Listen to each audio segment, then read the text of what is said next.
On behalf of the entire Metro office, the procurement office specifically, I would like to take the time to thank you all for coming out on this hot and humid day, early morning, to help make this event a successful event for us. This event is not only for us, it is also for you, and this is something that we typically put on every year. This year's theme says, "Exceeding Today's Vision, Working Together Toward Nashville Tomorrow." It is only fitting for such a theme because we have an awesome leader who has a vision for not only to meet the vision of our community, our diverse supplier community, but it is in her, what she stresses and always tries to get at is how to improve our economic community.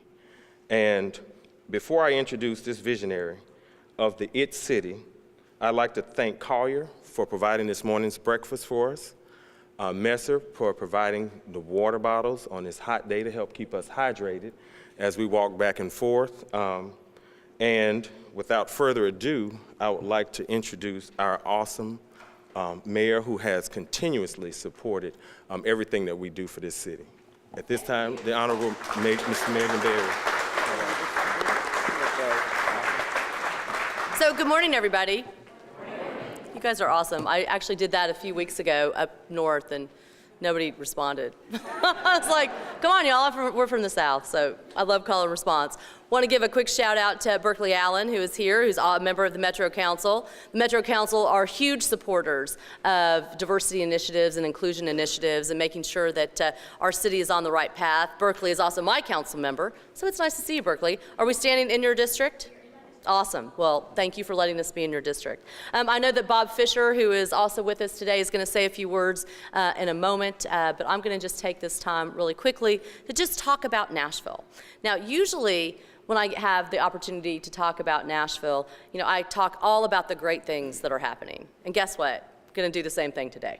We have so many things that are happening in our city. As I was walking in today, I was talking with the Belmont folks, and they are on track to put in a new residence hall here. And they were telling me that 80% of the students who go to Belmont are not from Nashville.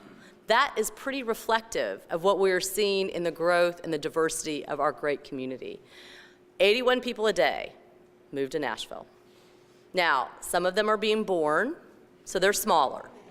But with 81 people a day, we have a lot of opportunities to create jobs and infrastructure. And we have a lot of opportunity to employ people, which is also pretty amazing. You know, we are really committed to making sure that Metro's purchasing process is inclusive. And I have Michelle Hernandez-Lane here. Where's Michelle? Michelle. Let's give a round of applause for Michelle. Many of you know Michelle. I was honored to bring her into my office as the Chief Diversity Officer, and then honored recently that she was very happy to accept the purchasing agency and be the purchasing agent for Metro. She is the first African American and the first woman to be the purchasing agent, and the first Latino. We had an open house yesterday over at her organization, and I have to tell you, there is excitement and energy and commitment to making sure that we are inclusive. Because we want more businesses to engage with Metro. That is the point. We want businesses that are minority, that are veteran, LGBTQ, women-owned, because having that support of those businesses makes us a better community. The Business Assistance Office and my Office of Economic and Community Development recently made a change. So how many of y'all know Ashford Hughes? So Ashford has been working specifically on workforce development.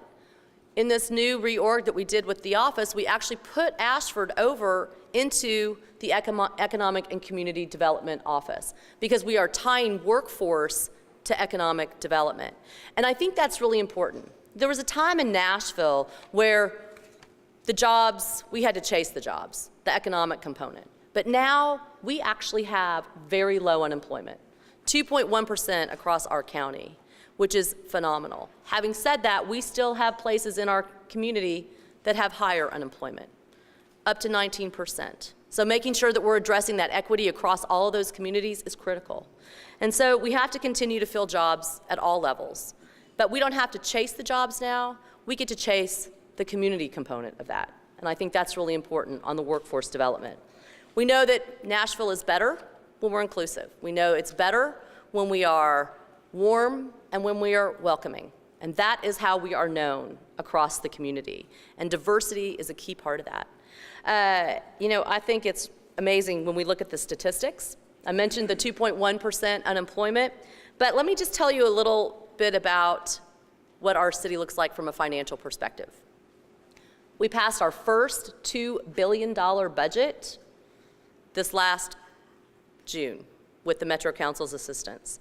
And over the course of the 2 years that we have been in office, we have seen our revenue growth at $240 million. That is new money that has flown in because of all of the new residents and commercial properties that are coming online and paying property taxes, and also the visitors who come and visit us. So every time you are behind a pedal tavern, I want you to say thank you, because that pedal tavern is helping pay for a sidewalk, or a police officer, or a teacher. And there is that direct connection of that $240 million of new revenue. And we did all of that, by the way, without a tax increase. And that's pretty phenomenal as well. Our codes department has issued over $7 billion in building permits in just the last 2 years. And I think if you look around at all of the cranes in the air, you can see that happening. We have 25 cranes in the air right now. There is, if you geek out on this stuff, there's a website that you can go to called Crane Watch, and you can just watch the cranes, okay? Maybe you want to watch Game of Thrones instead, but hey, and in 2016, we brought 14 million visitors to our city. Our airport has seen an uptick almost every month in people coming in and out of our airport.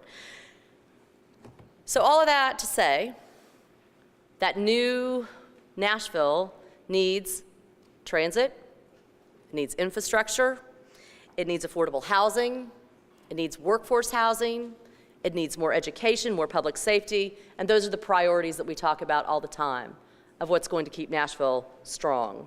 In the $288 million spending plan that the Metro Council passed for capital improvements, that construction and renovation allocates to this: $85 million for our schools, $36 million for transit and transportation projects, including some new and exciting ones, putting more buses that are environmentally friendly, that are hybrid on our streets. It includes electric buses. It also means taking the green circulator that's downtown. So y'all have seen the green circulator. It's free. You can hop on and hop off of it. As part of this year's budget, that green bus line will now go to the farmers market and take a left and go down Jefferson Street and terminate at TSU and then come back, again free. Trying to say the economic development of our city needs to be a bigger footprint, and that freedom gives the folks to go all the way down Jefferson and back. It also meant this year taking transfers out of getting rid of transfers, which is great. Let me explain what that means. It means if you're a bus rider and you have a trip that's going to require you to go downtown and change at the bus station, you used to have to pay twice. And the folks who depend the most on our bus system at the moment are the folks who can afford that the least. So going down and transferring means now it's a one-ticket purchase. You can get on and go all the way to your destination without having to pay that. That's part of what that $36 million is paying for. $80 million for paving, sidewalks, roads, and bikeways. It's a lot of money. I hear all the time from constituents where they want a sidewalk right in front of their house. And so we're working on making Nashville a much more pedestrian-friendly city, and $16 million for parks and other projects. So that's what that capital investment is going to look like, because the quality of life for our citizens in Nashville is equally as important as making those other investments. And we're going to be bringing a referendum to the ballot next May. You're going to be hearing about this. to improve our transit system even further. We have spent the last many years developing a transit plan with a lot of community engagement. The In Motion plan has us with plans to take light rail down all of our major corridors. You will see this come to fruition with the opportunity of voters to vote on this next May. And that's where Nashville's going to have to step up. I believe Nashville steps up when we're asked to. If you go back to consolidating metro government way back in the 60s, voters said yes to that. When we wanted to think about being a sports town, voters said yes to NFL yes. When we wanted to hold back haters by making sure that English only didn't pass, voters stepped up and kept us a warm and welcoming place. This is going to be the next opportunity for Nashvillians to say what they want our city to look like, what they want us to be. We have to have transit. To do nothing is not an option. We have to make progress on this. So I will be back to you to make an even harder ask for your support on transit, because that's going to be key. You know, last year, Metro spent $33 million with minority-owned and women-owned businesses, and that's just for the first 3 fiscal quarters. We also spent $95 million with small businesses, whether as a prime or a subcontractor. We know we're doing some, but we need to do more, and that's why Michelle is committed to making sure this happens, because we know that Metro has to reflect the diversity in our workforce. We have to reflect it in our business relationships. We have to reflect it in our programs, our policies, our service delivery, and in our boards and commission appointments. And we have been very active in trying to put more folks on the boards and commissions that Metro has, which, by the way, we have over 70 boards and commissions, 800 people that we are placing all the time. If you would like to serve on a board or commission, let me first tell you you don't get paid, okay? First question I get sometimes is, oh, is that like a corporate board? I'm like, no, there's no airplanes and there's no stipend, and you do this because you love Nashville. We have all kinds. We have everything from plumbers, boards, to the planning commission. Anything that you might be interested in, please let me know, because I would love to place you into service in Nashville if that's something that you would like to do. And we know that small businesses are the backbone of our economy. 80% of Nashville businesses are small businesses. So trying to help them grow, we've created 2 small business incentives that we think are helpful, but we are working on more. Let me just tell you what they are. We have a fast-growing incentive for small businesses that hire 10 or more people in a 12-month period, and they pay at least 80% of the average median wage, because we also want to make sure our wages are strong. It applies to businesses all over Davidson County, and if you qualify, you get a one-time bonus of $500 cash grant for every person that you hire, and if you hire a veteran, you get $750. The maximum grant that we'll give is $50,000 on that, but please, if that is something that you are interested in, let us know. We also have the property improvement incentive, which reimburses property owners in certain areas of town 10% of what they invest into the exterior improvement of a building. The minimum of investment by the property owner has to be $100,000, and the reimbursement is capped at $50,000. But what this does is, if you're going in and renovating a building, we want to help you do it. The application of this goes through the Mayor's Office of Economic and Community Development. You can go to the nashville.gov website and find out more. And we are working on new ways to boost participation by minorities and women prime contractors. We have a lot of business coming down the line. We need to build capacity because we want prime contractors to be the ones that are getting these jobs. So I know that Michelle is working on that, as well as the office. So, you know, I get to go around and talk to other mayors all the time. And I have to tell you, it's a real delight when I get to say that I'm from Nashville, because other mayors can say things like, you know, I'm struggling because there is no investment in my community. I'm struggling because my school system is falling apart. I'm struggling because I don't see a future and a path for our young people. But Nashville, we have all that. And we have it because of you. We have it because you all step up. You all do so many things in our community. Government doesn't solve these problems. Communities solve these problems. And I will leave you with this one thought. You know, we asked last year and challenged the community to help us create 10,000 jobs for our youth. Now that was a huge lift. You know, Boston has been doing this for 15 years, and they're at about 10,000. My team said, why don't we just do about 200? Let's just start small. No way. This is so important. So we asked the community, and over 350 businesses and organizations stepped up and created 10,800 jobs for our kids this summer. We were able to put 14 to 24-year-olds into paid, and the paid piece was critical. You had to be paid. Because if you're paid, you learn financial literacy. And then you steer clear of places that have non-traditional banking relationships. Getting paid was critical. And I will tell you, having put those kids to work and having them get their first job was so impressive. I had a grandmother walk up to me the other day who said, you know, thank you. My kid would have been sitting at home all summer doing nothing.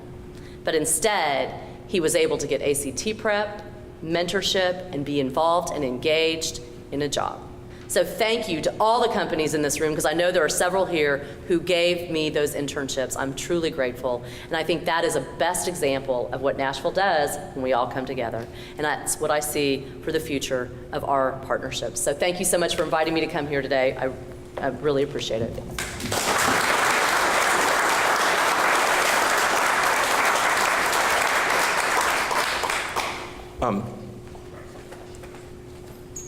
Mayor Berry, on behalf of everyone in this room, I would like to thank you for taking the time out of your busy schedule to come here and encourage us, to show us your continued support with us. The charge has been issued. Now I ask you, what are you going to do with it? Now, without further ado, I'd like to introduce the man of this beautiful campus, Dr. Fisher, who will welcome you. Thank you very much, and thank you, Mayor. I'm with you on every single point, except the Pedal Tavern thing.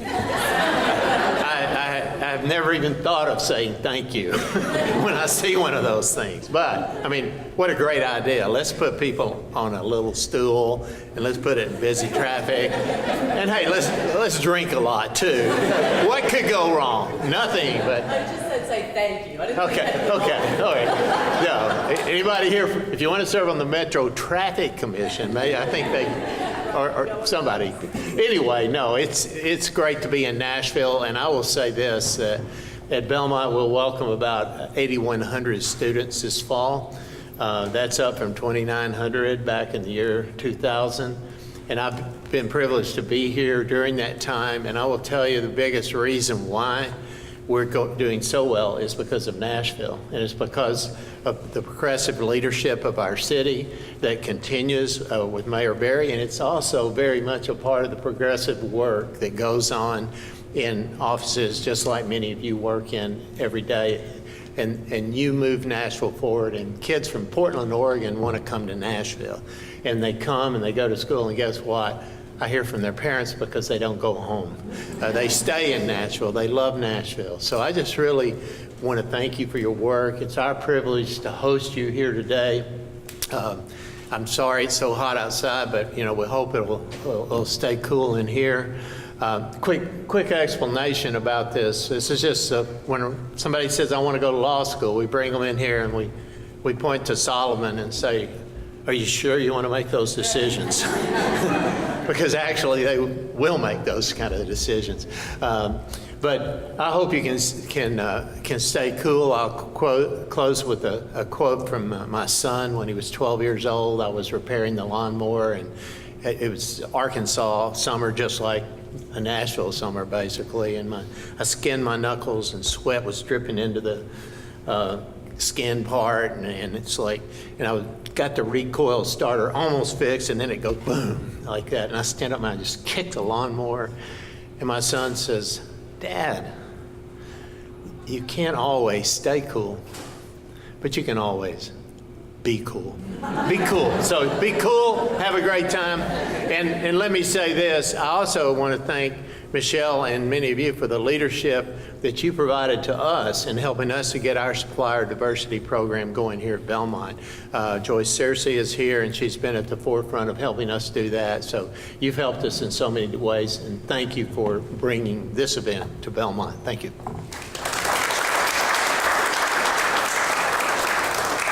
Without further ado, let the morning begin. The first session is around the corner, the opening session, if you go through this hallway here. Thank you.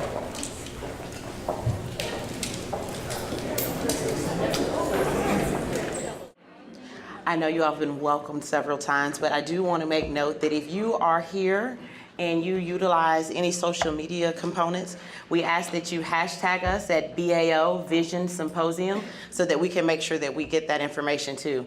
And if you're not currently following us on Twitter, please do so at Metro BAO. We'd love to follow you back, especially for our business owners. As you follow us, we know you're out there, and then we make sure we follow you back. The hashtag is BAO Vision Symposium.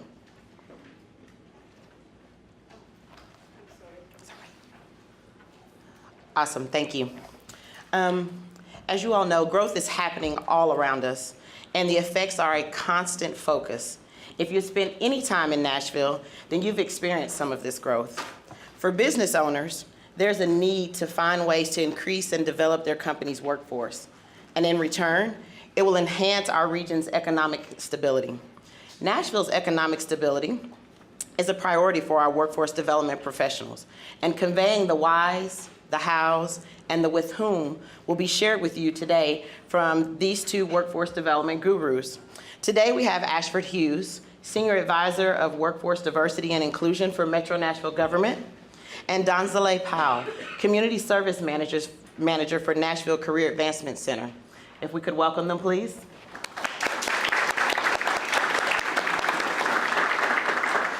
I would like you to know that please do not hesitate to ask them any questions that you may have for workforce development, because we want to empower you after this session to go forth and prosper.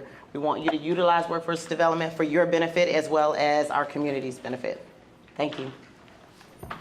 Thank you, JaVale, and Brian, wherever he may be, and forgive my seat. I feel like I'm going down, so we are so glad to be here. So I kind of want to start off in my time just giving an overview of what the mayor's vision was around workforce development. Try to give it as quickly but as comprehensive as I can without using a lot of big academic words, and try to bring it into the day-to-day function of things. So, as the mayor talked about earlier, when I was first brought into the office of economic opportunity and engagement, on the campaign we talked about, yes, we are a booming metropolis, but we need to make certain that workers of all levels, especially those that are living in impoverished areas, have access to training opportunities and access to career opportunities that led to pathways out of priority.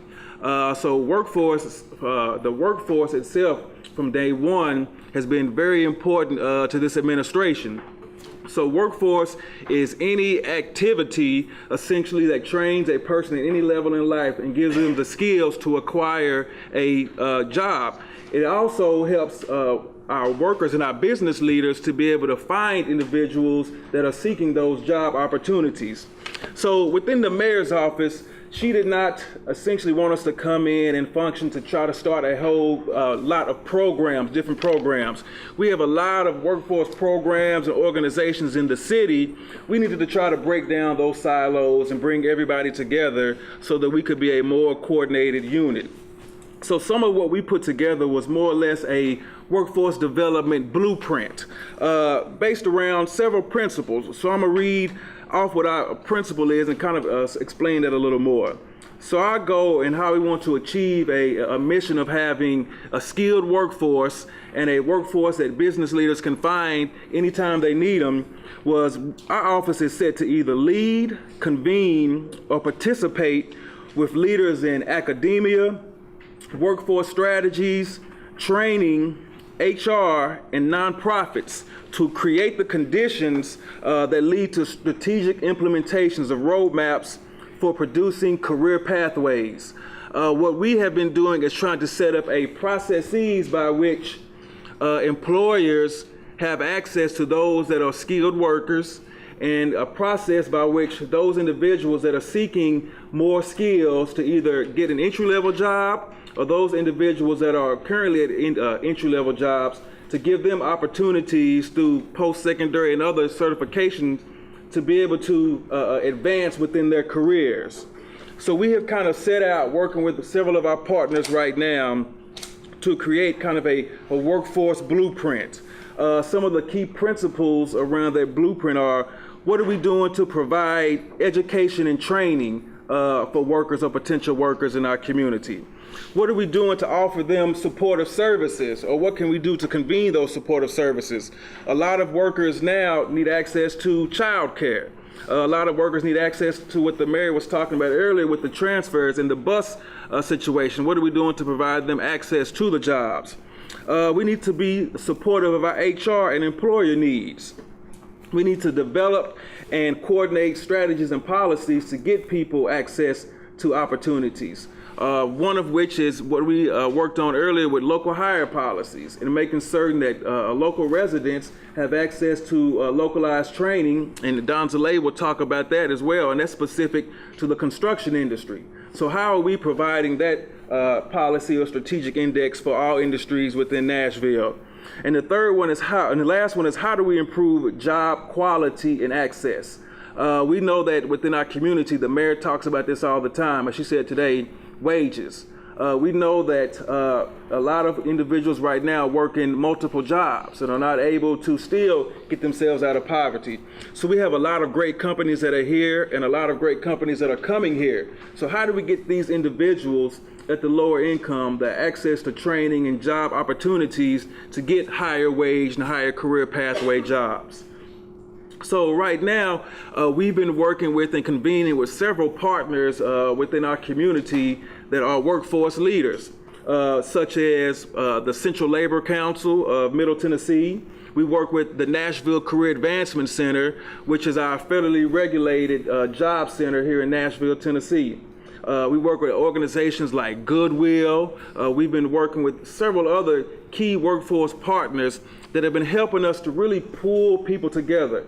And I'll talk about them a little bit later, but also Project Return is another partner that we're trying to work with that have access to a lot of these individuals that we're trying to find job training for and to place them into positions that your companies may need right now.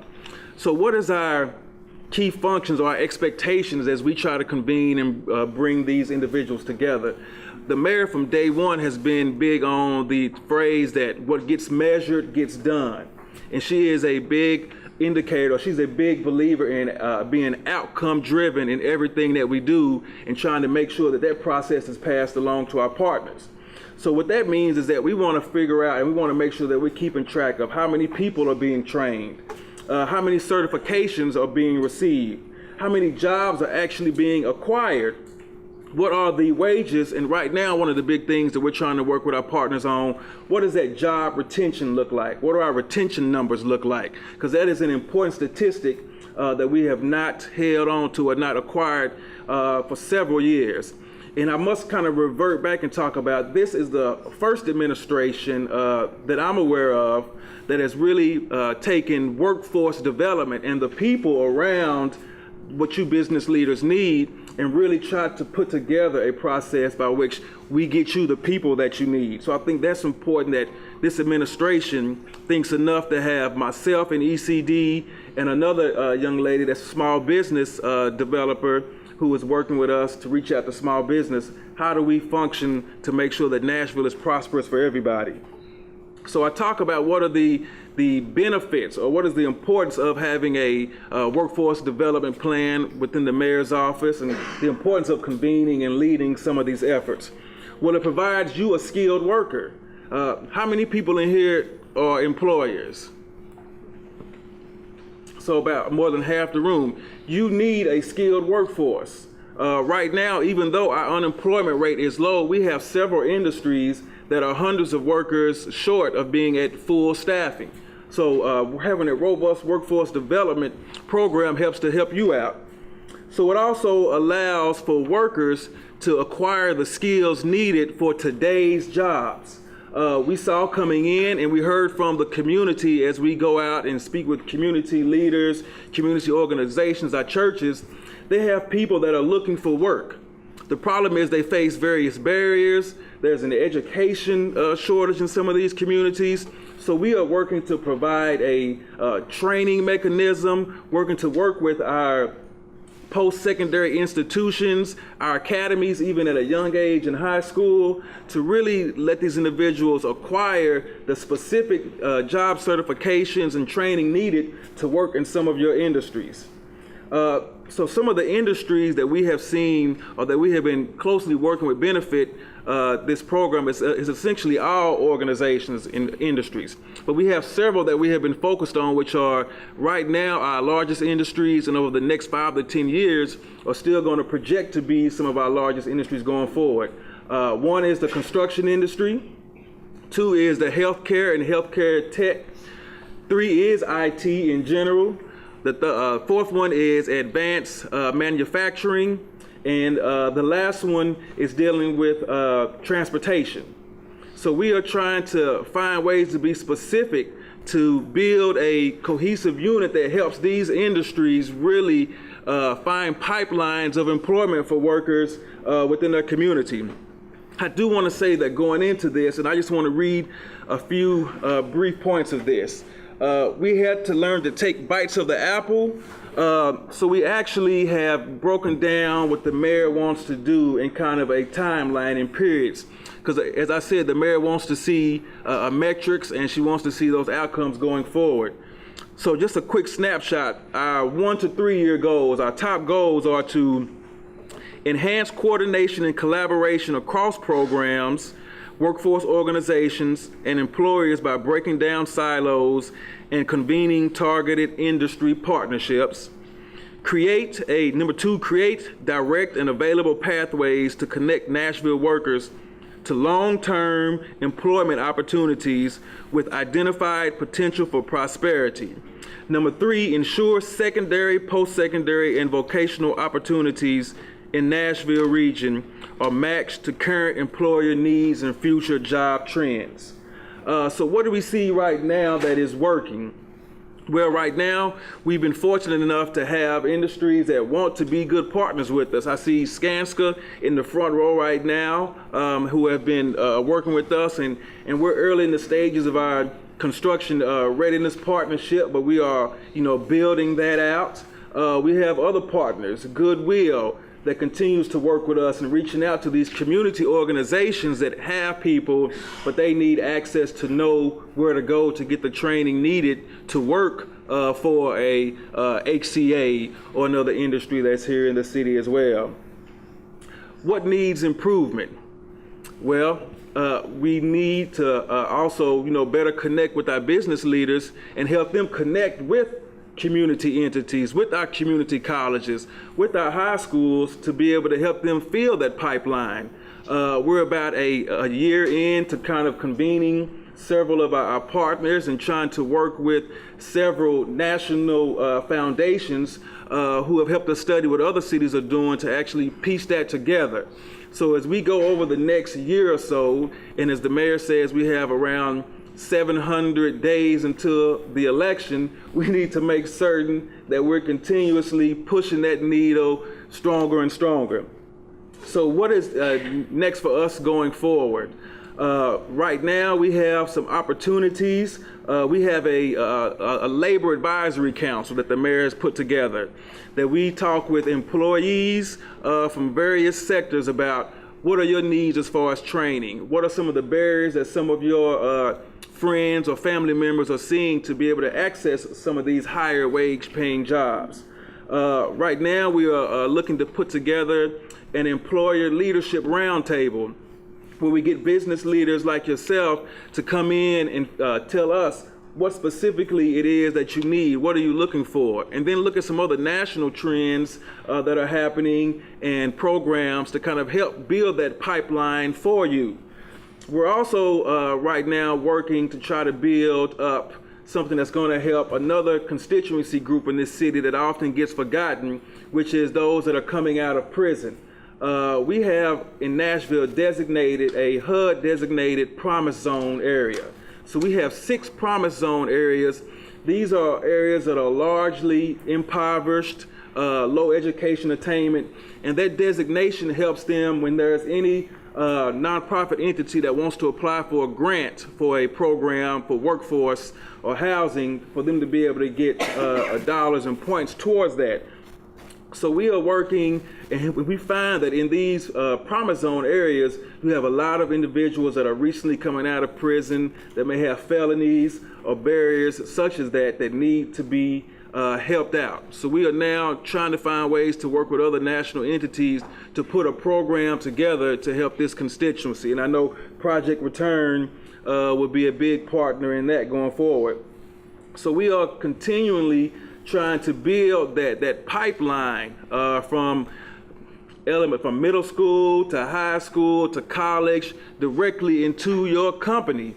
And that's going to take time. That's also going to take commitment from the business community, the same commitment that they gave for the 10,000 students that the mayor said to put to work in order to participate and agree with some of the strategies that may come out of this conversation. One of the key things that we find is that employers, potential employees, have a problem with access to transportation to work.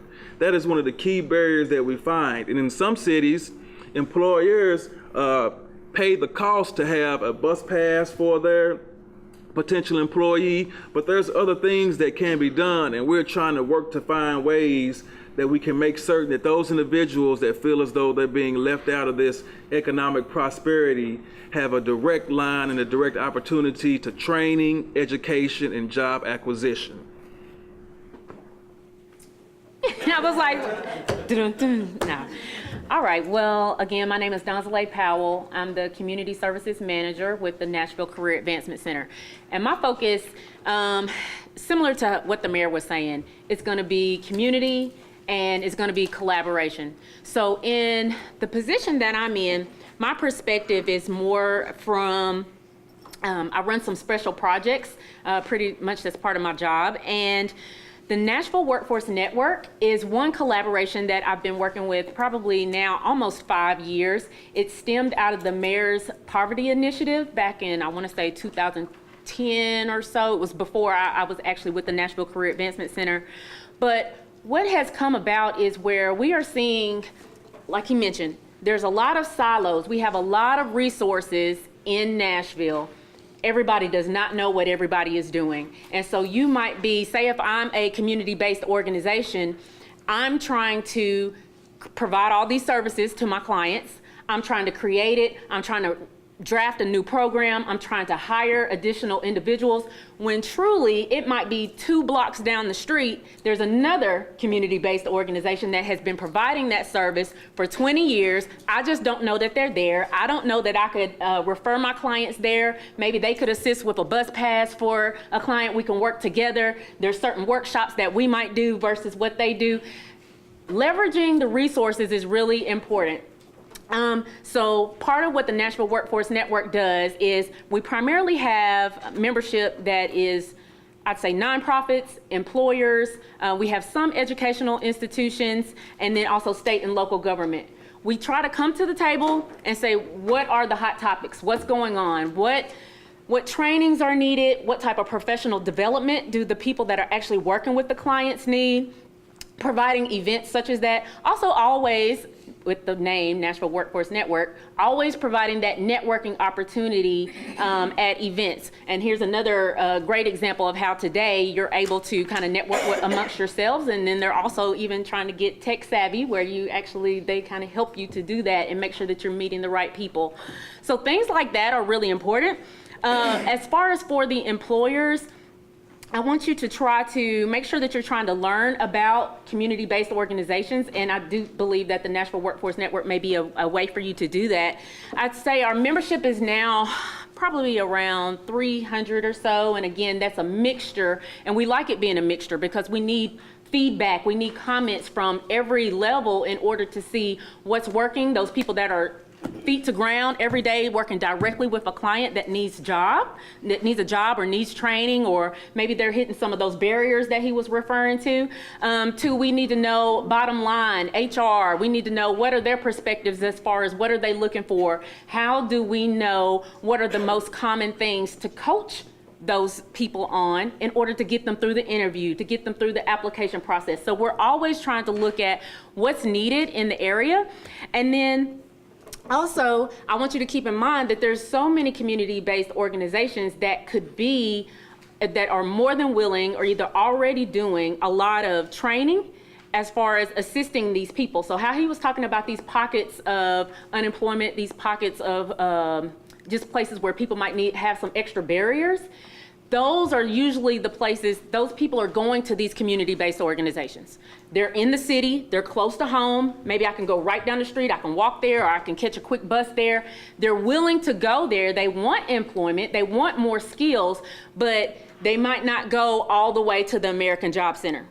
It's trying to make things convenient. So as they go to these community-based organizations, again, they're looking for these skills. So the more that you as an employer are able to provide feedback, as far as what you're looking for, we learn more about your organization, then that person that's in the seat with the individual, they already kind of know, this person might be a good fit for X, Y, or Z, maybe not so much. Let me help to coach them, provide them the skills, offer them acceptable trainings, may even be able to refer them to a place like the Nashville Career Advancement Center if they're an adult or a dislocated worker, where they can actually receive funding and assistance with whatever that training is. So there's options like that where they can be working on both the hard skills and the soft skills. We all know the soft skills is huge. Creating that mindset, I need to be at work on time. It's raining, but okay, I need to get up a little earlier. I need to beat traffic. I need to make sure that I'm there. Those are the things that these community-based organizations are doing on a regular basis. I see it all the time because I'm out and go to a lot of them, trying to instill those qualities that maybe they did not learn at home. We might have, but that doesn't mean that everybody has. And that doesn't mean that they're not able to work, and that does not mean that they're not smart enough to be able to do the job. They might have to get accustomed to, okay, here's the way that I need to do this. So making sure that you're open to learning about places that can actually assist you with that and would love to work with people that are interested in your industries. We talked a little bit about the pipeline for employment, and I'll go over that a little bit more when I get to one of the other programs that I do. But we also have, at the American Job Center, if you can kind of think of, it used to be called the Career Center. It's been called several names. It used to be called the Career Center. We used to have a lot of different locations, and I don't know if people remember the job books. It's no longer like that. So we work very closely with the Department of Labor, and they have what's called a business services team. So are any of you all familiar with Jobs for 10? Have you heard that? Oh, that's very low. That makes me so sad. Okay, so Jobs for 10 has been in for several years now. It's actually basically the state database for jobs. And what it does, it has what's called a virtual recruiter that's built into it. So for instance, basically both from the employer perspective, they are being put in where you actually go in and put in your job orders. What positions do you have? How many of that position? How much does it pay? That type of information. And then all of the job seekers are being routed to the same database where they're putting in their information. They might put their resume, basic information, all of their credentials, skills, things like that. You have the potential for that job virtual recruiter to basically be able to help match skill for skill. Or say, for instance, say you have 100 people that apply, that virtual recruiter can help you with narrowing down, oh, I see that Tommy ranks at the top. He has 90% of what you're looking for versus you going through all 100 where Jane towards the bottom only has 10% of what you're looking for. So it has the ability to do those things for you, and the business services team is available to not only, they can help, you can come to the American Job Center. In some circumstances, they can also go out to your location, sit down with you, walk you through that process. What does that look like? A lot of times businesses may be scared, here's another database, another something that I have to do. But when, like she mentioned, with a job employment rate as low as it is, you have to use every tool that you can use in order to make sure that you're finding the right people. So make sure that you're open to trying to expand and do that. They also have frequent job fairs that are actually in the American Job Center. So people are coming in there. There's a resource center where they can use computers. Someone's in there to assist them with resumes, things of that nature. So make sure that you are open to, maybe you want to participate in a hiring fair that's there. They have them, I want to say right now, they're probably having them at least 3 times a week. Sometimes they're industry specific, sometimes they're just kind of open. They are also open to, as you as employers, this is for the community. So they have space there. So say you need to have interviews and maybe your location isn't the appropriate place. You might be able to just reserve a room, have your interviews, or do whatever it is that you need to do for your business there too. So that is an option. So also, I'm not an expert in this, but hopefully, has anybody heard of the Work Opportunity Tax Credit or the federal bonding program? Okay, that's still low numbers. So please make sure, again, I'm not an expert in that. That is run out of the state office, but that can be a huge incentive to affect your bottom line. So Work Opportunity Tax Credit basically just is where you can receive a tax credit for hiring individuals that fit certain criteria. So, and it actually is tiered. So depending on whatever they rank them as, you can get a higher amount towards your taxes. And then the federal bonding program, say you do have someone that has some type of background issue, who knows how long ago that happened, you're still willing to take a look at them, you want to give them a chance, but you're like, I'm just not quite sure. That's an opportunity for you to basically have them covered, that if something were to happen, you would kind of be insured under that. So definitely look those up. It should be on the tn.gov website, and I'm sure that they'll have the forms and a lot of information. The federal bonding program, or they call it WOTC, but it's Work Opportunity Tax Credit. All right, and so I'm gonna move into also the Nashville Career Readiness Partnership. That was, I'm sorry, I keep asking y'all questions because I like to get a feel of what's being translated out to the community. So I can see we've got a lot of work to do, but did anybody hear about when they were doing the PIP process through the mayor's office, where people were trying to get funding and you had to actually, I see a few actually have heard about that. So if you can think of it as Shark Tank. So basically the mayor's office put out, hey, let's go ahead, if you got some good ideas, send us your proposal. What would you want to do? What types of things would you like to do to improve Nashville? Lots of people submitted. Our organization was one that submitted for the Nashville Career Readiness Partnership. Basically what we're doing is providing training to individuals, again, in the community that may lack some certain skills in order to get into entry-level employment. We started in July of 2016, and just finished up the first fiscal year. We're now starting the second. And at first, we were only focused on construction. You obviously see all the cranes, like she talked about, that it's a ton of building going on. So what we look to do is provide short-term training. We have 3 training providers right now. Let's see, Goodwill, Project Return, and 413 Strong. They vary. So the length varies, the amount of time that they spend, the certifications vary, but they all at minimum receive the industry recognized credential for doing construction. So hand tools, safety, things like that, so that they can at least go onto a work site and be knowledgeable enough to not staple their hand or something like that employers don't seem to like. We also are working to be able to refer to people to apprenticeships and then also directly into employment. So let's say you were in the construction industry however many years ago, you got away from it, now you're interested again, trying to assist again through the American Job Center with linking these people directly to employment. We have expanded, so now we are doing construction, we're also doing healthcare, specifically CNA, so Certified Nursing Assistant, and hospitality. With the growth that's here, you've seen all the hotels that are also popping up. We have to get people into those industries so that they can begin working their way up.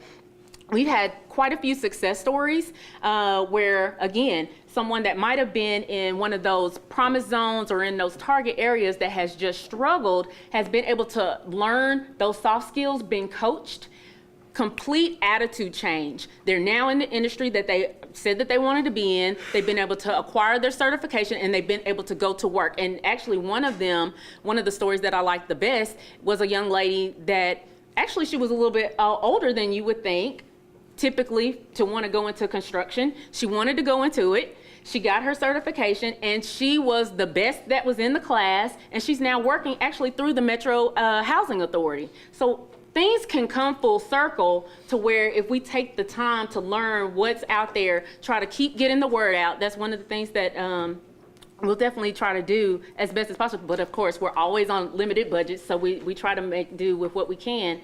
But making sure that we have that community piece to make sure that we're connected and can collaborate. So if as an employer you have needs, express them. So that we might not be able to do everything at once, but along the way, between different offices, we're definitely working to try to make sure that that happens.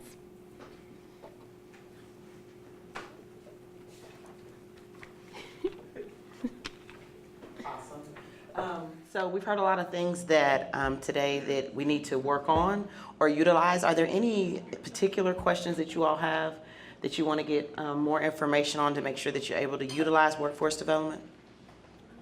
Yes, please. So I guess like the last thing you said is like the best thing we can do is like get the word out. Do you guys have like a social media or something that we can go to and like share like, hey, they're hiring here. Hey, because like I even had a hard time sharing today's event. So I was just wondering like. You had a hard time sharing it? Yeah, because like it wasn't posted until like late. Like, so I was wondering like, is there a site or an account that you guys post? Well, for me, I could just speak for either the Nashville Career Advancement Center or the Nashville Workforce Network, which are the main two things that I do. As far as the Nashville Workforce Network, as an employer, if you join, basically anyone that's a member, you are actually able to email at info@nashvilleworkforcenetwork.org. And you can submit what your jobs that you have currently open. We have a weekly newsletter that goes out with any type of workforce development information that we can find. So say if there's events that are coming up, anything that is job related, where again, that person that is working directly with an individual, they might not have time to go looking on the internet for a lot of what are the professional development things that I can do, what are the latest trends and resumes. They may not have time to do that. So if it's in one consolidated place, that's the way that we kind of go. But as far as an employer, we also put those job postings in there. That way that person is sitting there reading, okay, they're looking for these credentials, this is what they're looking for, and I've got somebody, my next client, hey, actually, would you be interested? So that's as far as that goes. We do have social media for both the Nashville Workforce Network and the American Job Center and the Nashville Career Advancement Center. So is it safe to say that the best way for them to make sure they are abreast of the information that you all are sharing is to be on your newsletter? Yes, to join. Mm-hmm. To join the newsletter? It is free. It is free. What's the email address? It's info@nashvilleworkforcenetwork.org. Donzale, do you all utilize any social media components? Let's see, what all do we have? I believe we have Twitter. We've got a LinkedIn group if you would like to join that. What's your Twitter handle? Don't know. No, I've got a social media person that does. Okay. But do you all share that information via Twitter? Yes.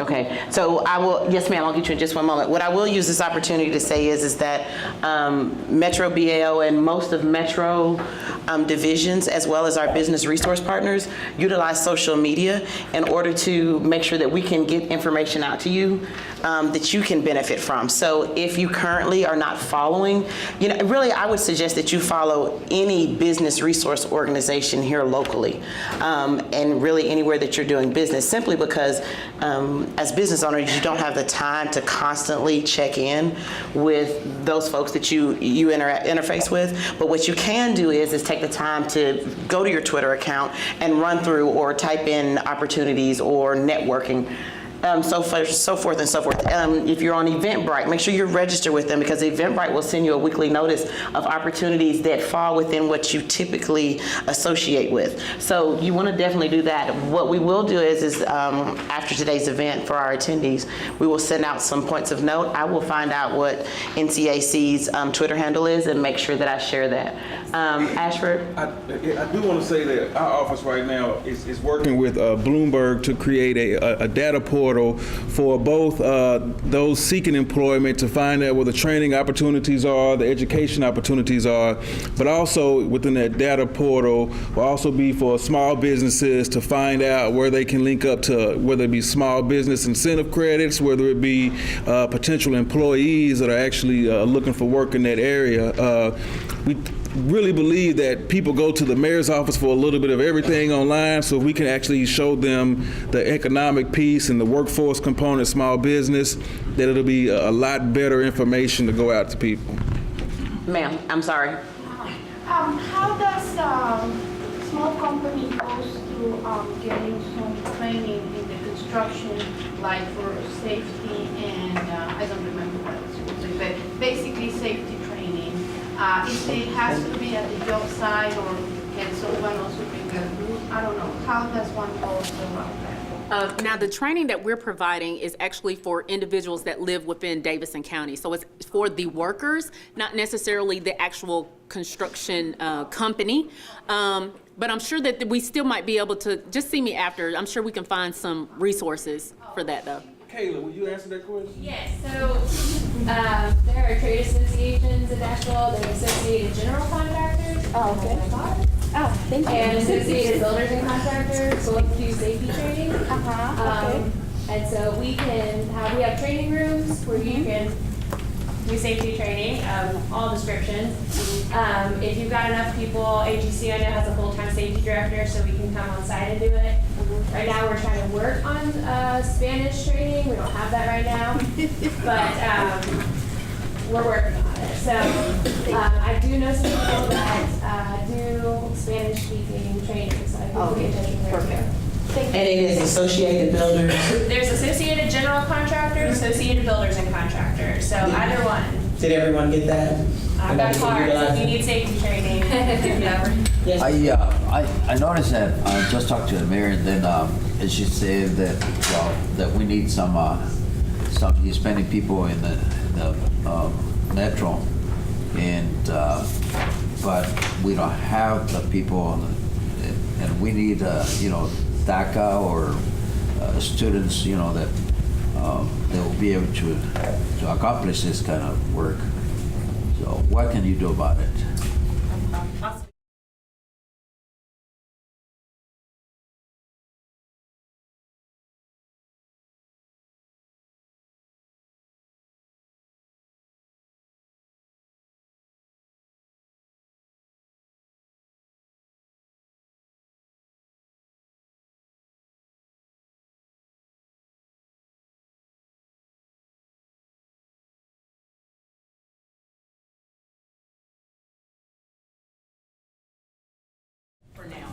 Well, you can always send other information also to the Spanish newspaper, El Crucero, and Radio Melodias, so. So in our office, we also have an office of new Americans, and the young lady, Vanessa Lazone, she works with our office as well, and Fabian Bedney and some other individuals in the community to try to make that link. So we definitely have been working on that, and we'll continue to push that forward.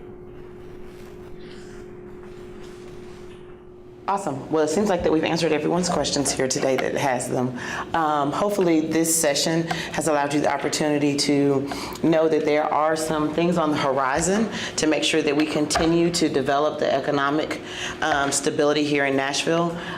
Please utilize all the opportunities. I know one in particular that I didn't see a lot of hands raised on was the jobsfortennessee.gov, is that correct? And you access that via 10.state? It's actually jobs for, it's the number 4, TN, just the letters T and N.gov.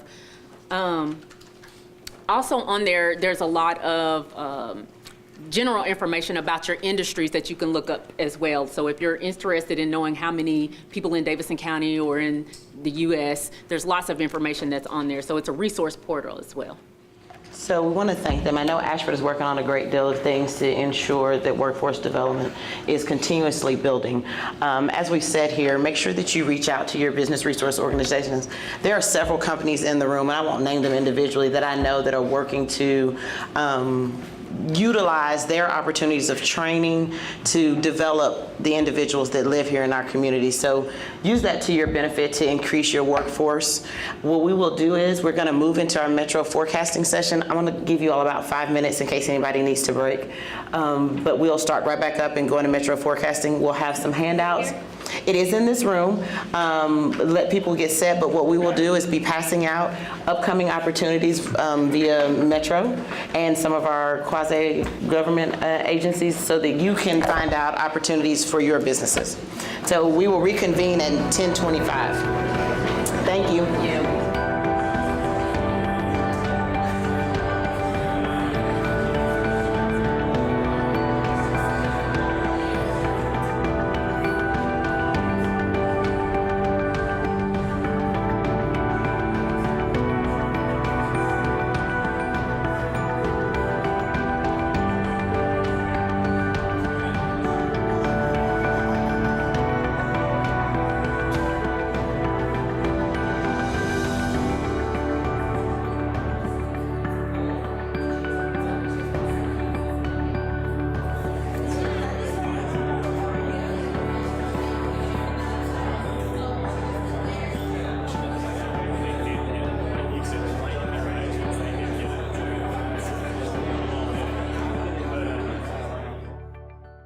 In essence of time, we're going to go ahead and get started.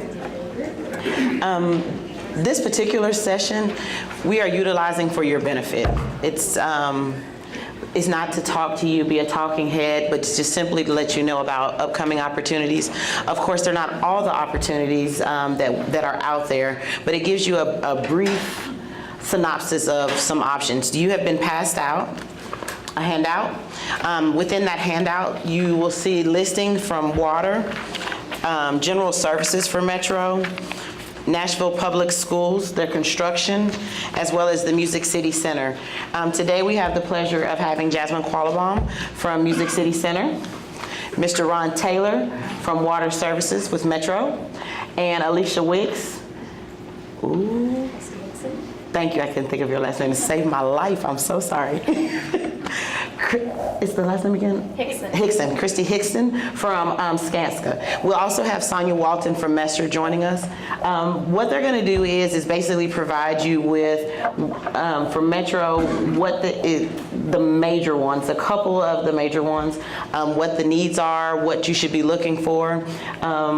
With Skanska and Messer, they're gonna tell you what the requirements are to do business with them, to make sure that you get registered in their system, and tell you about some of the projects that they have with Metro, so that you are abreast and know the opportunities that are coming forth.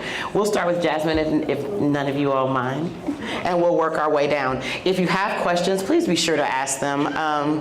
All the panelists up here have a wealth of knowledge about these opportunities, so be sure to ask them. If they can't provide you with those answers, we will make sure that we go back and bring them to you.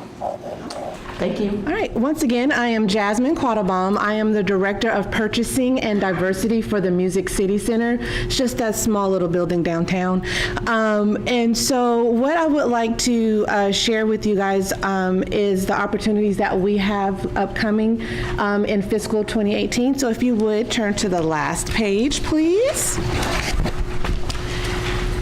So, and then this actually can also give you a glimpse of the services that we utilize at the Music City Center. You know, once construction is over, we went into operations. So now my role is to purchase anything that the building needs to operate. So that is your consumables, your paper towels, your tools, small tools, and the services, legal, audits, those types of things, those are the things that we utilize at the Music City City Center. So what we have coming up here in late winter of actually this year, which does fall into our fiscal year, we are putting out a bid for rigging services.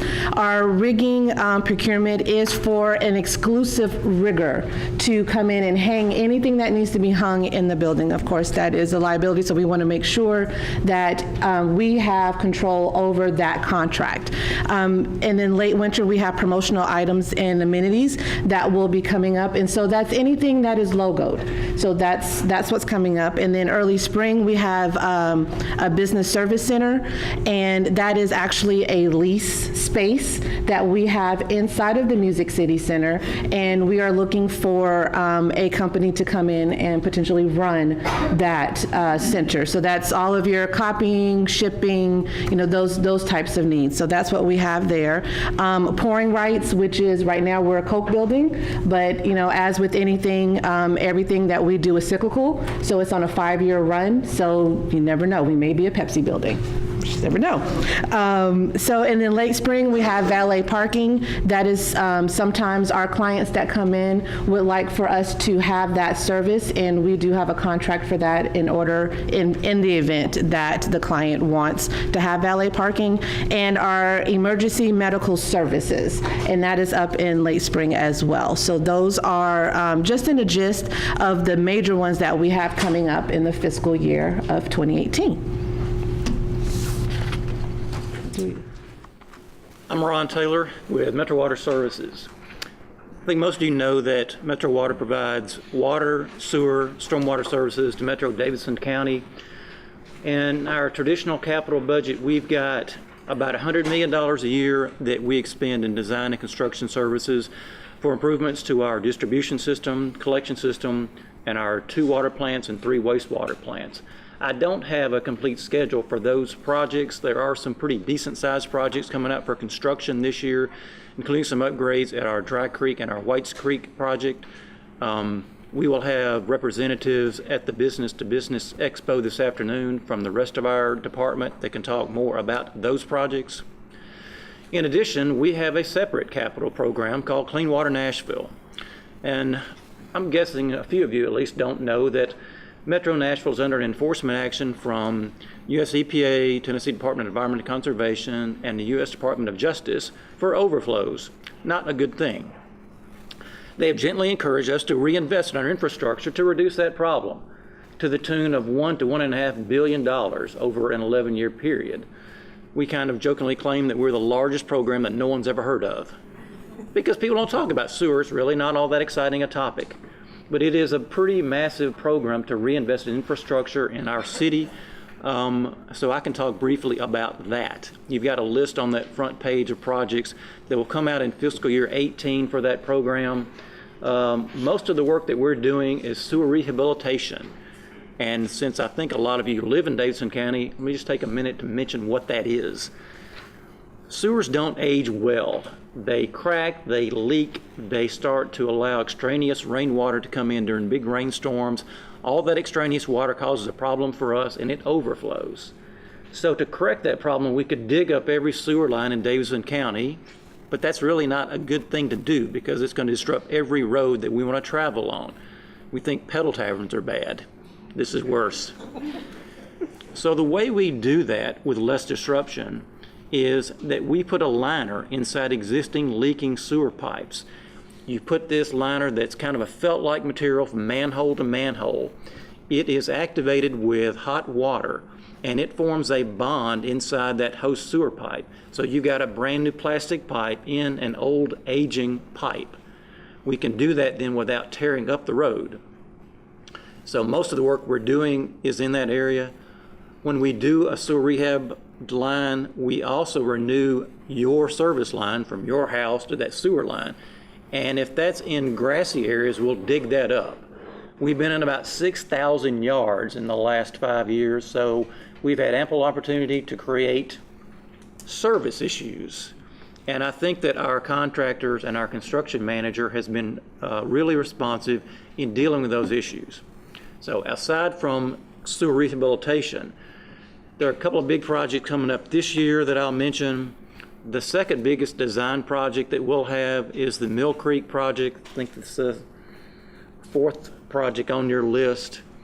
That project is going to consist of a tunnel to create a new trunk that parallels Mill Creek itself, a new pumping station, and a large amount of storage to deal with wet weather issues. Construction price tag on that project is in the order of $150 million. So design services, including construction phase, is probably in the $20 million range. There are teams that are formed for that project, but there are probably opportunities for small and disadvantaged businesses to be added to those teams. That project is scheduled to be advertised for design in September, so it's imminent. The next project I'll mention is improvements to the central wastewater plant. It is our single biggest project in this program, with a price tag of $200 to $275 million. We are doing that project with construction management at risk as a delivery mechanism. It's been done before, certainly with Skanska for other projects. It's the first large-scale project that Metro Water has done with that delivery mechanism. Brassfield & Gorey is the construction manager at risk for that project. They'll be represented this afternoon in the Business to Business Expo. They're still looking for business opportunities for partners for construction. We put out our first construction project in that project about 2 months ago, and it was a fairly small project by this entire work that we're going to do in the central campus, about $4 million worth. We're pretty happy to say that about 90% of that first project is going to small and disadvantaged businesses, but we didn't have sufficient competition. So we'd still love to have additional business partners for Brassfield & Gorey to utilize going forward. The next big projects that we advertise under that construction management job are about a year from now. So there's still ample opportunity to engage with Brassfield and maybe get on their team for future work. So this afternoon, be glad to talk to you at our booth. Encourage you also, if you're in the construction market, to talk to Brassfield & Gorey. Good morning. Good morning. My name is Alicia Wicks, and I'm the Diversity and Inclusion Manager for Skanska. And we are committed to diversity participation on our projects. We pursue every project with diversity participation in mind, whether there's a goal set with the owner or not. It's always in our bid documents, and it's always discussed during our meetings that we have. We're about, as an office, we're about 20% spend on the cost of work for all of our projects in Nashville in terms of giving that to diverse businesses. So we feel that that's exciting. We also have a newsletter that we'll hand out today at our table. And this is something that we email to all of our subcontractors. And it just kind of highlights updated projects that we have going on, bid opportunities. And then there's also information on here about pre-qualifying with us and who that contact person is. And my information's on there as well. And then we'll post any upcoming events that we have going on or that we know about that you might be interested in. For the 5th and Broadway project, that's what we're going to talk about right now, and Christy will give you more information on packages that are coming out and dates. But we are working with Oliver McMillan Spectrum and Emory are the developer for the project, and they've hired Sims Strategic Diversity Consultants. And so we are working with the Sims team to ensure a successful program for the project. We're about, for what's bought out so far, we're at 21%.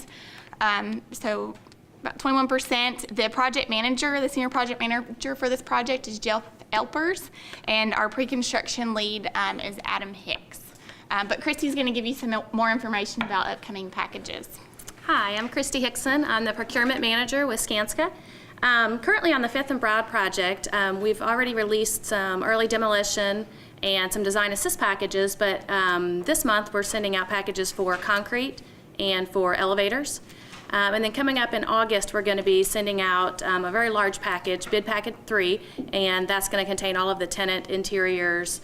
So we'll be looking for flooring and roofing and all of those packages. So if you're interested in maybe being a prime sub or teaming up with another sub on that project, feel free to come see me. I'll be at the booth as well. and I can talk a little bit more about the individual packages, or maybe help to team up with other subs on the project so that we can get a large, diverse participation. Good morning. I'm Sonia Walton, Director of Economic Inclusion for Messer Construction. For those of you who do not know who Messer is, we are a construction manager and general contractor. We focus primarily on healthcare, aviation, higher learning, senior living, as well as industrial building. Want to introduce our supplier diversity executive for the Nashville region, which is Chris Stargwell. If you could raise your hand. Chris is a senior project executive here, as well as the representative for Messer to really help us drive supplier diversity within the region. Natasha Moffitt is our economic inclusion coordinator, and she is the one who helps us coordinate all of our outreach events and things of that matter. For Messer Construction, economic inclusion is a key component of our business strategy. We implement annual plan goals every year, similar to what Skanska said. This year we have a goal to spend $170 million with certified minority and women-owned businesses. And we do that by driving supplier diversity on all of our projects, regardless of if they're customer goals or not. And so we're able to do that with best practices, making sure that inclusion is discussed and the commitments are shared up front early on, working with the bidders to make sure that they understand that they have a plan, and if not, how do we help them develop a plan. So right now, some of the projects, one of the main projects I wanted to talk about is the MNPD headquarters and Justice Center project. The headquarters is 3 floors with a garage. It's about 120,000 square feet, and the Justice Center is 65,000 square feet of occupied space as well as shelved space. We have a 20% goal, MWBE goal for that project, and we're currently tracking about 23%. We have some packages that are coming up for interior as well as interior finishes, and so that information will be shared at our booth. We will be at table number 1, and we'll have a listing of some of those packages that are going to be coming out in the very near future. I'm thinking in the next week or two that we would love to share. We've had several outreach sessions, so I'm hoping that everyone here has been a part of our outreach sessions to really communicate the information for that main project. And we have some other projects that we'll share too. We have a list, and we'll share that at our table. So if you have any questions, please make sure that you stop by to get some more information from us. We switched faces. JaVale had to step out for a minute. But we want to open it up for some discussion. Like they said, the specifics of the projects that were mentioned, they will talk about them at their table. But if you had any general conversation, even if you have general conversations for me about how to become a Metro vendor, what do you need to do? What are the programs that we offer? We're here for you. So at this time, I now open the floor. So everybody in here is a registered Metro vendor? Hi. Yes, ma'am. I'm not a Metro vendor. I am small business certified and women-owned company. I have 2 companies, but one that I'm trying to figure out how we fit in as a company with Metro. We've been trying. I have a mobile billboard company. So it's marketing, advertising, street team promotions. How a company like myself for advertising, marketing, promotions, street team awareness can get in with Metro government, Music City Center, or any of that. I find it somewhat challenging to try to figure out how can we market and advertise as a small business women-owned. Okay, first thing I wanted to ask is, you said that you was a certified small business. What do you mean by certified women-owned.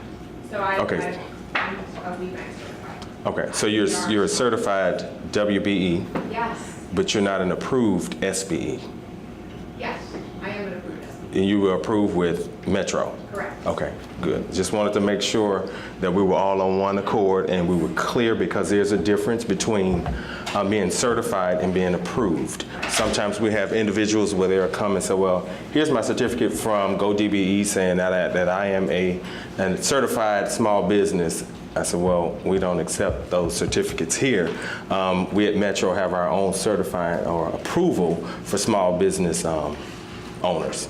And so that's why I just want to be clear with that. One thing with being at Metro for over 12 years, learning that there is a culture within city government, and that culture is, people tend to do business with those that they know. And so we want to definitely break that. And the way that I say that we break that is, at these events, those pre-offer meetings, make sure that you're in attendance there at these pre-offer meetings. That way you can meet those prime contractors. That way you can meet those Metro departments. Because it's one thing to, yes, one of the requirements for one of the programs that we administer, the Procurement Non-Discrimination Program. And what that program says is that you must reach out to a minimum of 3 registered and certified MWBEs. Well, in order to make that program truly effective, yes, they can run a list. But then if they don't know who you are, it's like, okay, I don't even know your quality of work. So how can I put you on my project? But I'm going to satisfy this requirement. And so we want to break that. We not only want to, want those individuals to satisfy the requirement, we also want you to put those individuals to work. And so by doing that, what we say is, come out and put your face with the name. Whenever the airport, or not the airport, MCC or the airport authority, anybody have anything, come out with your literature, be ready to sell yourself. Not only just to the primes, to other subs. One thing that we talk about in the office a lot is, we don't want our subs to always, or our SMWBE community to always feel as though they have to be subcontractors. It is our mission and our goal. We want you to be prime contractors as well. In order to do that, you may not have the capacity at that moment, but then you come and you meet those other subcontractors or within that community, and you establish those joint ventures, and you all bid together as primes. And so that's what I would say, definitely come out. Never feel like you're coming out to too many. You never know when that opportunity will present itself. And as I said, if you be persistent and you keep showing up at somebody's door, eventually they're going to open up the door and let you in. Any other? Yes, ma'am. I've got a question. So you're saying that you want the small business, minority businesses to be primes. Can you explain why on the PNP paperwork you still have to reach out to 3 more minority and woman-owned businesses for that PNP paperwork if you're already one? Sure. What I say is, it's, well, I would say personally. You're getting 4.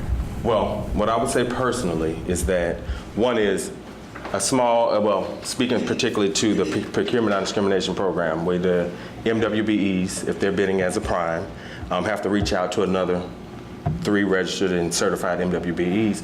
One is you already know the struggles that others are going through. And so it should be easier for you not to have to do it, but to want to do it. To reach back in your own community and say, hey, I know how it was for me. And if the primes that's not a certified MWBE, if they're not going to do it, then I'm going to set the pace and I'm going to be the one to do it, leading by example. Bidding as a prime, just because you are a certified MWBE, the requirements still are the same for everybody across the board. You still must do the good faith effort outreach.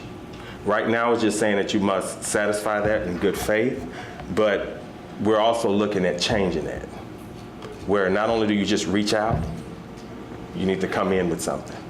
And one thing I want to say, a lot of times what we see in our office, one is I want you to know that if you're reaching out to these 3 certified MWBEs as the prime, or if you're the sub, and someone called you, don't think that we know everything that's going on, because we don't. We only looking at the paperwork when we see it to make sure that, one, the outreach was done in a timely manner. What do we mean by timely? Well, typically, solicitations goes out, maybe give you a 2-week window, when it hit the street, pre-offer meeting, and when it closed, typically. If you reach out to someone in 48 hours, 24 hours, that's not timely. We don't pass that through. What we do is we didn't have to make the recommendation, and I don't mind doing it, making a recommendation that individual be deemed non-responsive because they did not do it in good faith. One thing that I typically tell staff is when you go out to these pre-offer meetings, not only say, you must do it in a timely manner, but we also want them or you to identify those areas in which you're actually looking to subcontract. A lot of times people want to be lazy about it and just go and put, hey, we're bidding on this project, would you like to participate? Who in here wouldn't like to participate? So now you've opened up that door without any guidance, and then that person say, yes, I would like to participate. But then we find that the MWBEs that was reached out to don't follow up with the primes, but then they put it on the forms that, yes, we reached out and they said that they can't do it, or there was no response, whatever the case may be.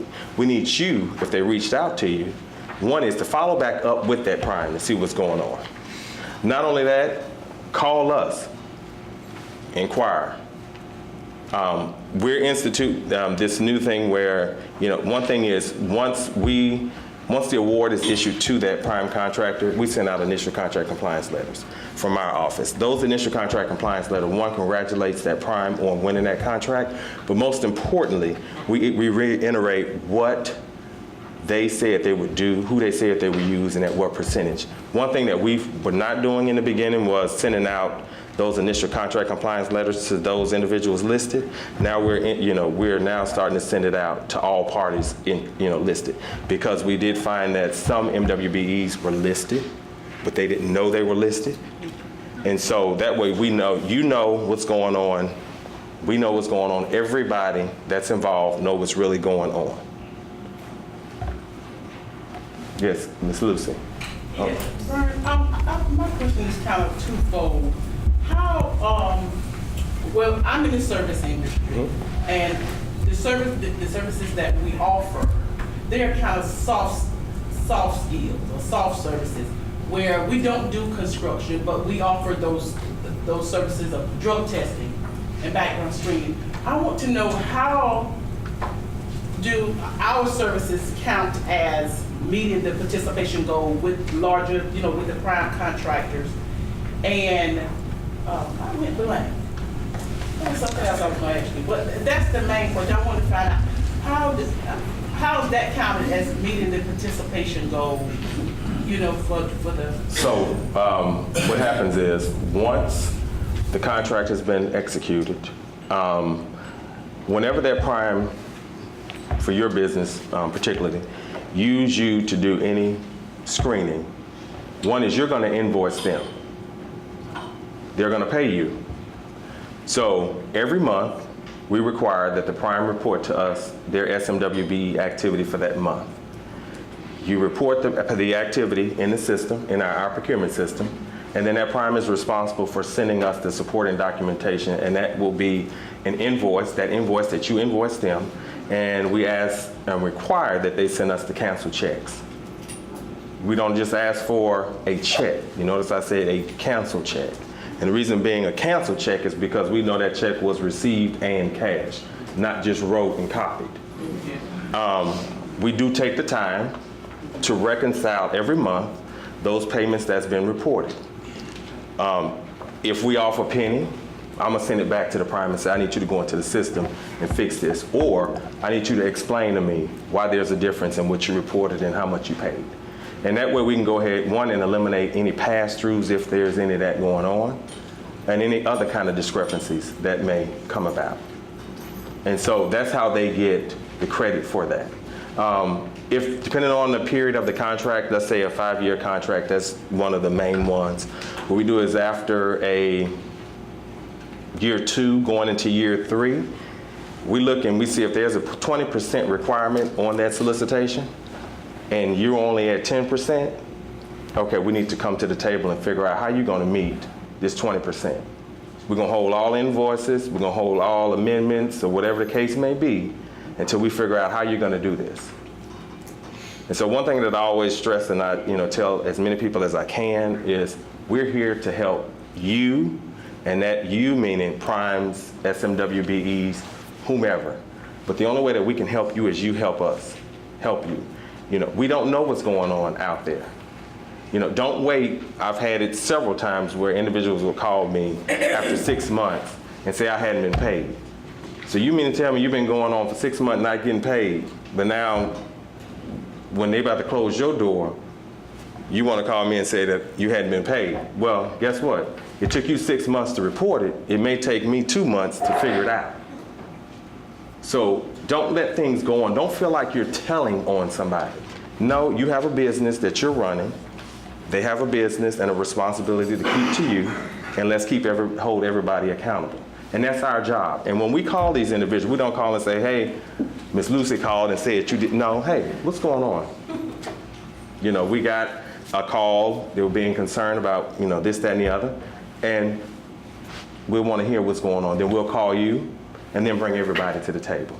Now, one thing I would say that's very, very important, and I know somebody's just looking over at me and want to tug my jacket because they probably feel like I'm talking too much. But I stress to subcontractors all the time. Please get a subcontract agreement with that prime. Read what you're signing.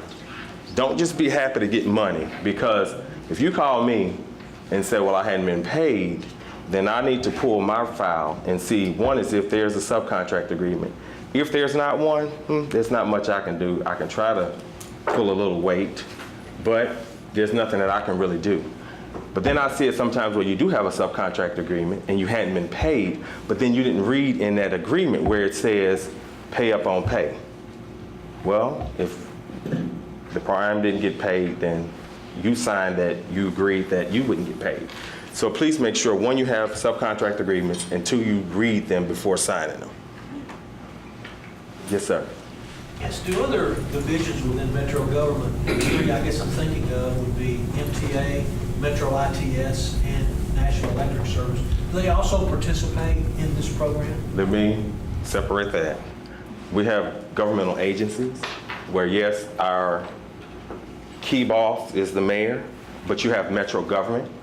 That includes those Metro departments. ITS would be one of them. NES is a quasi-governmental agency, but they have their separate procurement process. So the programs that we set on ours, they may not. They may not have the incentivized programs or anything like that that Metro have. So you're not talking to them, those organizations? We talk to them, we work with them. They use our list sometimes, or we'll send vendors over there, but the programs are very different. The programs are different from MTA, Housing Authority, even Metro schools. They have a totally different purchasing department. They do things totally different over there. They're not Metro government. Music City Center, totally different. They have their own procurement office over there. But we all work together, but our programs are totally different. And that's why it may seem like it's being redundant when we say, well, are you registered with us? And then they'll ask you, are you registered with them? Because it's two different entities. Is it just because the work is done different with them you're doing? I would say it's more or less because you have different boards, you have different structures. You know, like Metro government, mayor, council. You'll have like the sports authority. I get calls about them all the time, about trying to get into the stadium. That's ran by a board. Although it's a Metro entity, it's ran by a board. And so their procurements don't even come through us. Any other questions? Yes, sir. Yes, I have one question. Hi, first of all, I want to thank you all. You all doing a great job. Thank you. I'm previously moved to here. I have a site visit. I have a site visit next week. I own an LED company in Memphis. I'm going to airports and stuff there. I'm trying to get here and trying to get, I guess, acclimated. So, like the training or the bidding, pre-bidding. So, any advice that you can help me, you know, yes. Kind of. You see her moving closer to me. So I'm gonna speed this up. We're at 730 2nd Avenue South. My name is Brian Gleason. I'm the BAO manager.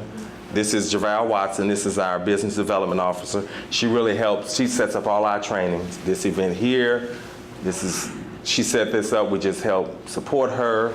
But we are definitely, you come by the office, we have everything for you. Nice little packet, tell you what you need to do. If you have any trouble trying to log in or whatever, we can do that right there for you. Again, we are here for you. What is it, 730 2nd Avenue South, Lindsley Hall. We're on the campus of the Richard H. Fulton campus. You know where you go and get your tags?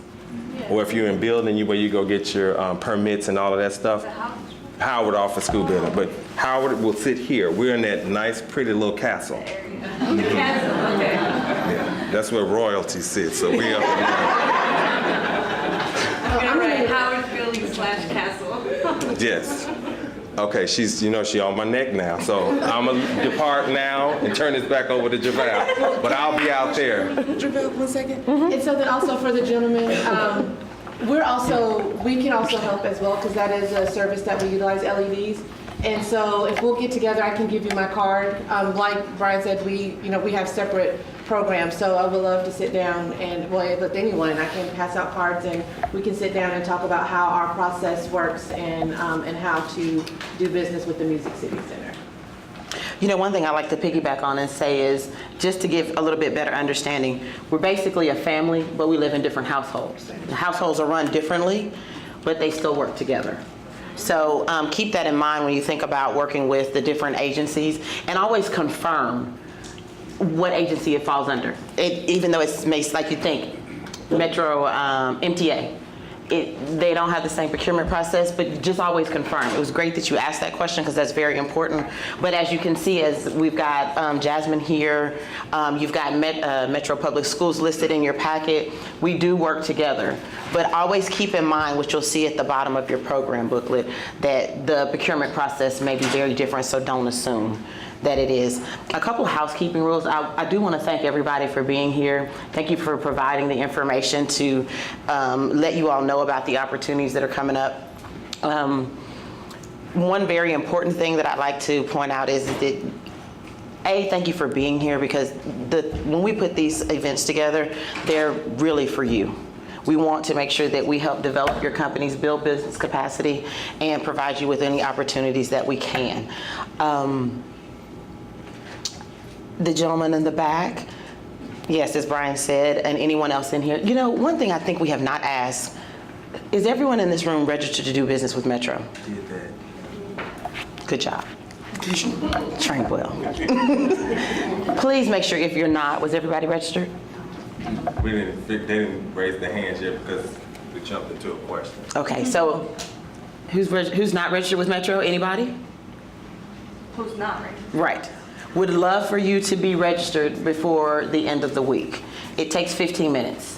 You can do it on your lunch break while you eat a sandwich. But in order for you to do business and benefit from those opportunities with Metro, you have to be registered. Another thing that I would like to point out is, if you're not registered with the other entities, make sure you get registered with them. We use each other's lists, but you still have to be registered in their system to do business. I'm sure Messer and Skanska spoke to being on their list. So make sure that you confirm whose list you're on, because if you're not on that list, that could be a missed opportunity, and we don't want that to happen.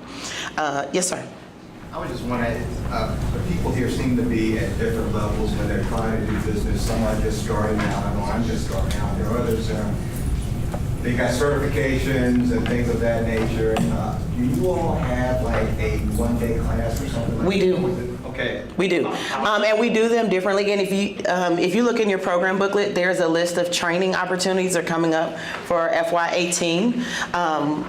Those opportunities are there. If you need it quicker, you can go to nashville.gov, and in the top right-hand corner, there is a little box, the search box. You want to type in their past trainings. Trainings that we've had in the past, you can go and access those trainings at your leisure, and they help give you some of the direction as well. There is one there on certification. It is an awesome one. We're having another one this year, but if you need it prior to then, you can definitely check that out. And then as Brian said, our office is called the Business Assistance Office for a reason. We are here to assist you. So give us a call. We can give you direction. Those certifying agencies, we have WeBank. Fela Meyer, who is the president of WeBank South, is present. And I think that is it. That is a certifying agency that is here present. But she's here. Talk to her. If you're a woman-owned business, you definitely want to be registered with WeBank. All those businesses that we use for certification, we're partners. You want to be certified with them. You want that certification because Metro doesn't certify. You just have to bring us their certificate. We don't want you to jump through those hoops continuously. So make sure that you connect with them. If you don't get the answers there, let us know. There's a survey that you'll be receiving via your email address from where you registered. Let us know the things that you need training on, because that will help guide us and direct us on what we need to bring to you. Because our whole objective is to bring you what you need. But if, as Brian stated, if you don't let us know, then we don't know that you need that. We try to, determine what's needed at this time, but there's variations for different companies, as you stated. So definitely do that.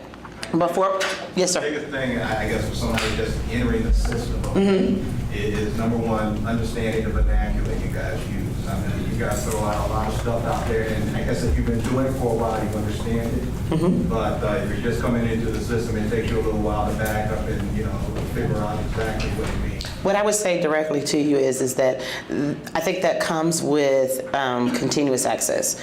Make sure you come to these events. There are a number, as Brian, that's my job, so I push it. There are a number of free events that go on in Nashville. Utilize them. There's no reason not to. I'm gonna do a shameless plug.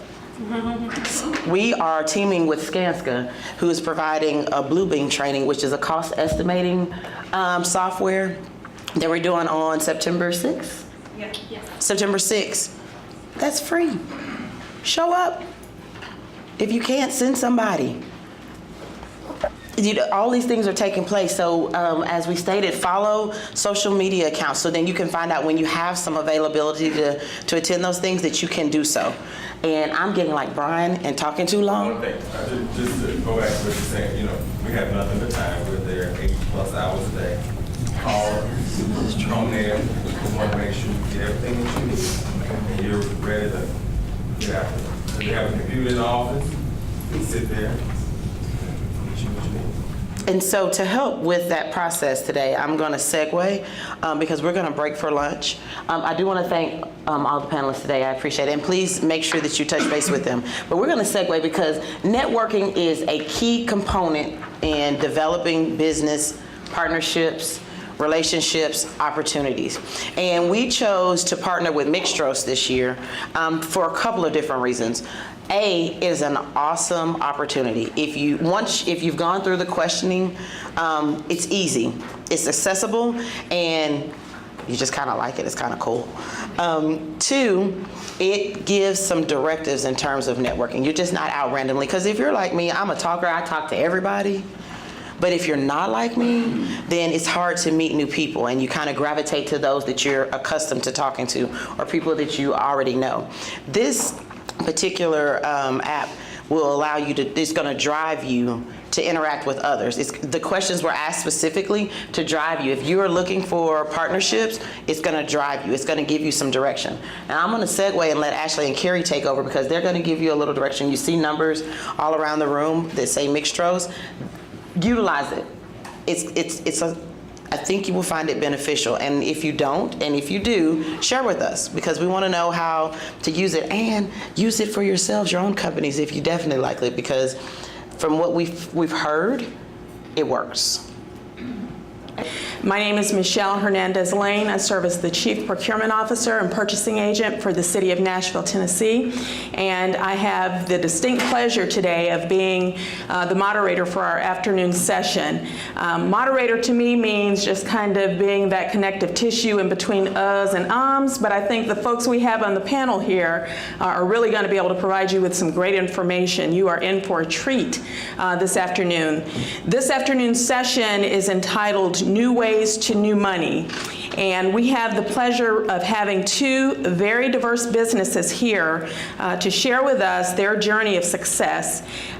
In the world that we live in today, the business climate that we live in, it is really survival of the fittest.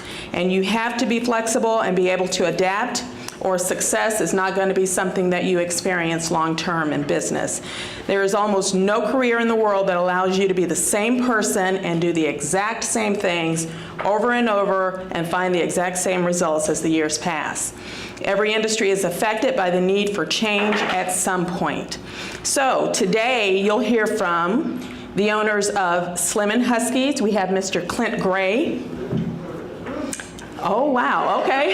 You got at least one fan in this house.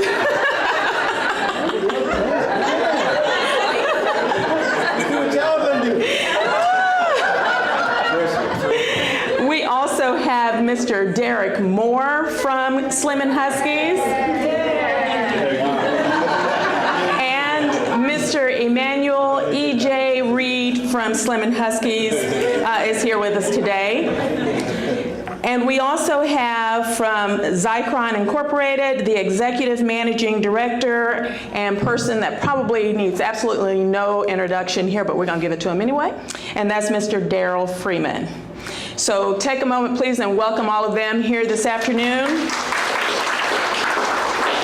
So each of the businesses here, both of the businesses that we have here with us today, they each have taken very different changes, but nonetheless, the changes were changes that these owners felt were necessary and would be vital to their business development and growth. So let's dive into our conversation today. As we get started, what I'd like to do is ask each one of these folks, somebody from Slim & Huskies as well as Mr. Freeman, to talk about the start of your business ventures, if you will. And I say business ventures because we know Slim & Huskies, but these folks here from Slim & Huskies really kind of started their business venture a different way than pizza, gourmet pizza, and craft beer. So talk a little bit about the start of your business and business ventures and how they have evolved into what we know today. Well, we started off as in 2010, we started off as a moving company. So we had the Green Truck Moving Company from 2010 till January 2017. And within the moving company, we, at about 4 years in, maybe 4 or 5 years in, we knew we wanted to continue to diversify our businesses. So we got into federal contracting. We started GT Services. And so that services our federal contracting business, and we still had the Green Truck Moving Company. And January 2017, we sold the Green Truck Moving Company. But before then, 2 years before we sold the Green Truck Moving Company, we had already started working on Slim & Huskies. So we opened Slim & Huskies March 2017. So, we just really want to diversify our portfolio and just have a number of revenue streams when it comes to doing business.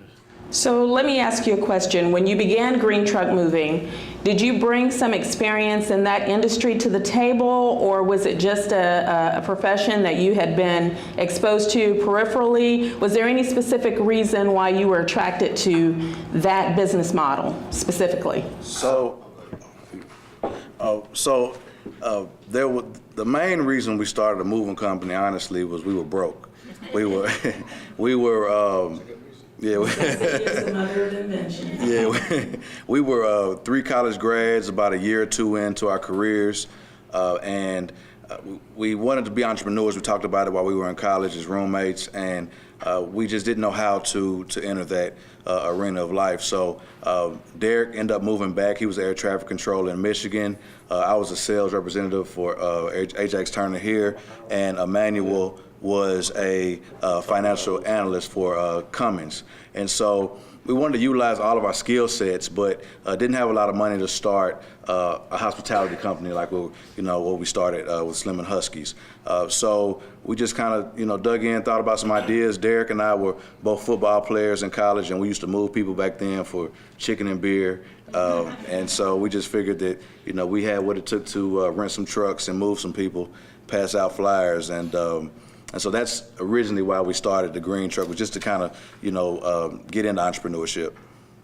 Okay, and before we go further into that journey, because I think it is a journey, certainly moving from something that started out as kind of a way to make money and evolved into really a full-blown business venture for you, and then transitioning to a whole different business model. Let's hear from Mr. Freeman about the evolution of Zycron from what I have heard you call it, an idea that you spawned in an office the size of a closet, yes, to a company that is a multi-million-dollar company that it is today.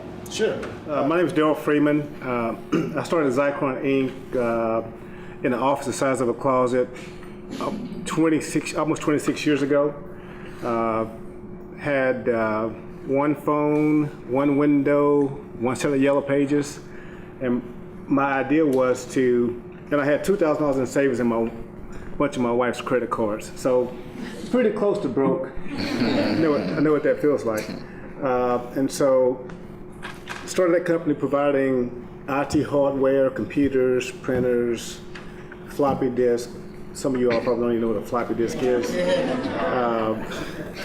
Mouse and mice pads. And so I grew that company and the reason why I started is I was working for another company for about a year when I graduated from college, and that didn't work out, so I quit. So I'm a quitter. But sometimes to start something, you got to quit something. And so I quit that gig. Grew Zycron from one person to about 350 people, from about $10,000 in sales the first year to about $40-something million at its peak. I recently sold the company on April 2nd, sometime around noon, for $20-something million. Every $100 I invested in Zycron, I got over $1 million back. I'm still looking for those kind of returns in some other businesses I'm involved in. But to be able to do that, you got to be able to create value, add value, work hard, build quality relationships, build a quality team of people around you, pursue valuable contracts. And so Zycron became a premier company here in Nashville and across the Southeast region. Hired some very talented people to be on the team, and they're the reason why I had some success. Subsequent to Zycron, me and some friends started Reliant Bank. We raised $20 million. That's a little bit different than starting broke. We raised $20 million and started Reliant Bank. We started forming a bank in 2004. We actually opened a bank in 2006. That bank, we just announced today that we've gone from $20 million in assets to $1 billion 30,000 as of last quarter. So then from there, I started a company called DC Partners that buys a lot of properties here in Nashville, and I just started buying Dollar General stores here a couple months ago. So I'm just a risk taker, involved in a whole bunch of other companies, still own a company in Latin America, own an IT recycling company here in Nashville, taken a couple companies public in my career, but all from just a couple $1,000s. So I think it may be paying off just a little bit. I don't think so.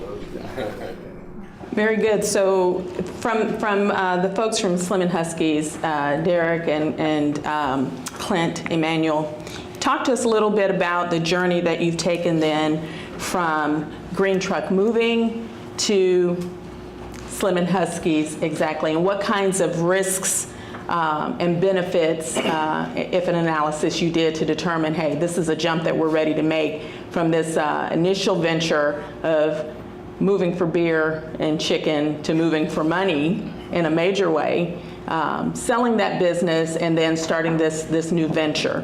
What kinds of risk benefits analysis did you all do to determine whether or not what you were going to gain was actually worth the risk you were going to take? I think we understood very early on. Y'all hear that we're hearing from the money man on this one, okay? I think we understood very early on that moving, A, we weren't too passionate about it.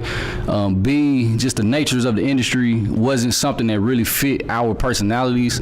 So we were always trying to figure out ways where we could diversify early on. So, which is why we came across federal contracting, changed our name from from the Green Truck Moving Company to GT Services, because we understood, it was in our hands to make business what we wanted business to be, if you would.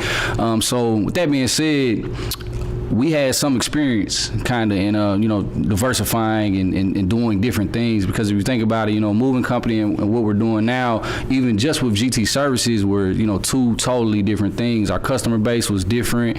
We were going from a primarily, residential and small business type of market to doing business with Fort Campbell and Tennessee Air National Guard and other large federal agencies, federal entities of which we still do business with today. So it was just very important for us to figure out how we could transition and just take our business, the destiny of our business in our own hands, and just figure out how we could diversify. With the Slim and Huskies, which what we wanted to do was create a hospitality company, hospitality hospitality group, with Slim and Huskies being our first concept. And we started, to kind of get to the question, the risk benefit, we started Slim and Huskies just based off an idea of just that. We just wanted to have a hospitality company. We wanted to offer a great product that we knew people would like. And it just really blossomed as we started the idea process in 2015, early 2015, and just trying to figure out what we wanted to do. We said, hey, everyone likes pizza. We didn't have any experience. None of us are. We all kind of think we're chefs. We're gonna do the taste testing one day, and everyone is their own chef, and we'll let people taste. But we wanted to. We felt like everyone loves pizza. Didn't have any experience, but we just did a ton of research. And research is something that we've been able to really build off of, and how we choose to diversify. So we just did a ton of research. We literally went all across the country, just tasting different pizza sauces, doughs, cheeses, and just, it was fun. Just put it like that. We had a lot of fun doing that particular research, and came up with the concept for Slim and Huskies, and we just really kind of grew it from there. So, to those points, we know that the restaurant business is cutthroat, risky stuff. So many of the businesses that start up, or restaurants that start up, see failure often within the first 2 or 3 years. What kind of a process did you all engage in to determine, based upon your competitors in the market, what kind of a market share you all wanted to have, understanding the profitability needed to kind of continue that business on versus the expense necessary to get it started? And I think that that's probably where a lot of restaurants see that failure in the beginning. I'll jump in real quick and I'll let one of them take over. But I'm going to answer that question for this guy. What percent of the market share they want? All of it. Oh yeah, all of it. That's at the end of the day, yeah. But surprisingly, we took a lot of principles from our moving company, as far as like the customer service and just quality overall. We took a lot of those principles from that business into Slim and Huskies. So if you've ever been, we have greeters at the door. We use fresh quality ingredients. Our staff is uniformed. The little things that people might not pay that much attention to with a lot of other restaurants. We wanted to take a step further and be very, very, very intentional in how we operated and what the customer saw and how it. I think build your own pizza concepts are, they're growing around the country. So we have several other concepts similar to ours in this city. However, as we were traveling the country and we were checking out these concepts, there's a few things we noticed is that in the build your own pizza market, it was all about profit. The quality wasn't there. The culture wasn't there. The community wasn't there. And what I mean by that is majority of your build your own pizza concepts are placed in commercial districts. So your Maryland Farms, your Cool Springs area. And what we wanted to do was we wanted to put culture on top of build your own pizza, but yet gourmet the pizza up a little bit more, charge a little bit more for it, and give a complete vibe and put it in the middle of a neighborhood. And the importance for us is, and I think one of the reasons we've been so successful early on is that we could have opened up shop in the West End quarter or in East Nashville, 5 Points, somewhere like that. But we're community guys. And a large part of what EJ said, bringing stuff from Green Truck, we always hired people from the community for Green Truck, and it was always about planting trees and giving back to the environment and providing jobs. And so we wanted to do the same thing with Slim and Huskies. So even in our research and our development of our product, we would find community organizations that were having meetings in the Buchanan area, Jefferson Street, North Nashville, and we would just drop off pizzas. We'd make these pizzas, try them out ourselves, and then we'd make 20 of them and drop them off at meetings and kind of use the community as our guinea pig in a sense, but also giving back at the same time. And so as the building was being put together, the anticipation was building up, and there started to be a sense of community in an area that hadn't had, an entire sense of community in a long time. And so early on, those lines, going out the door are really an attribute to just the community saying, hey, we have something trendy now that the rest of Nashville is booming, and we're ready to boom too. And so that's the response that we received early on. I think that has contributed to our success. Yeah, and as far as profits is concerned, one thing that we didn't talk about, but we're real big on processes and operations, and that's one way. I mean, we offer these quality ingredients and this vibe, and we spent a lot of money putting the building together. Well, we make a lot of money back by having our processes in order. So when you come in, the line may be long, but it's moving because we have processes in order in place that no stone goes unturned. So everybody in the building has a job to do, and we make sure that they're doing it efficiently and accurately, because that's how we make our money. We don't have people in place just to have them in place. We don't have extra things on the line just to have them on the line. Like, everything is a process, and that's what we took from the moving company, and it's worked quite a bit. So. And then say lastly, another thing that we brought from the moving company was just as we were growing and building businesses, we like our own attributes. So I'm a marketing sales guy. I'm the one that if something's out of place on the wall, I'm like, hey, like this needs to be put back correctly, and and faced right. This needs to look right. But Derek's the operations guy. So something needs to be fixed. Somebody's not doing the process like he just explained the right way. Like, Derek is holding in on that. And then and Emmanuel is administrative finance. And so we've mastered the art of teamwork. And so I don't worry about what Derek's supposed to be responsible for, and Derek doesn't worry about what EJ is supposed to be responsible for. But at the end of the day, we just have a motto of don't be that guy that doesn't do, what you said you were going to do. So that's another thing that we brought from Green Truck in our growth is just our roles, like know how to play your role in a teamwork setting. One of the things I want to commend you all for is being in the community. That's very important for folks in our communities to see successful people performing successful activities. Zycron was started in the office the size of a closet. Our next location was the Nashville Business Incubation Center. We started the Nashville Business Incubation Center for 5 years.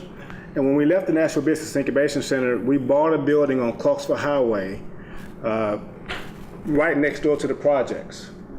And when I went to look at the building, the real estate agent took me to look at the building. It was a very, very cold day, and there was a dead dog on the steps of the building. And so I bought that building, and people asked, why would you locate an IT company, a high-tech company in North Nashville right in front of the projects? And I said, because the people that live here need to see successful people coming in and out of their neighborhoods. They need to see people dressed up in suits and ties. They need to see people who are making an honest living.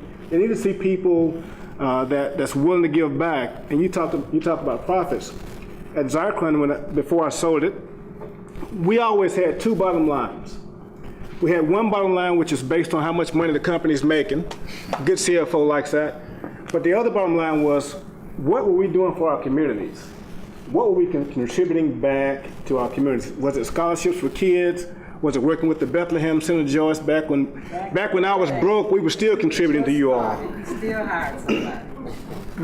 But it's important that, yes, it's important to be successful and to make a profit, but it's also equally as important to be seen and to give back. And so I'm proud of you guys for doing that. And so our next building, once we left Clarksville Pike and we moved our construction company there, I moved to another neighborhood that was very diverse. People want to know, why did you buy that building over in Nolensville, the Nolensville area? Because the people that live in that community, they need to see folks coming to work, working hard, and they need to see people making an honest living. And I believe that there's more than one way to be successful in business. One is to give profits, but also another way is to inspire other folks to be better than what they thought they could be.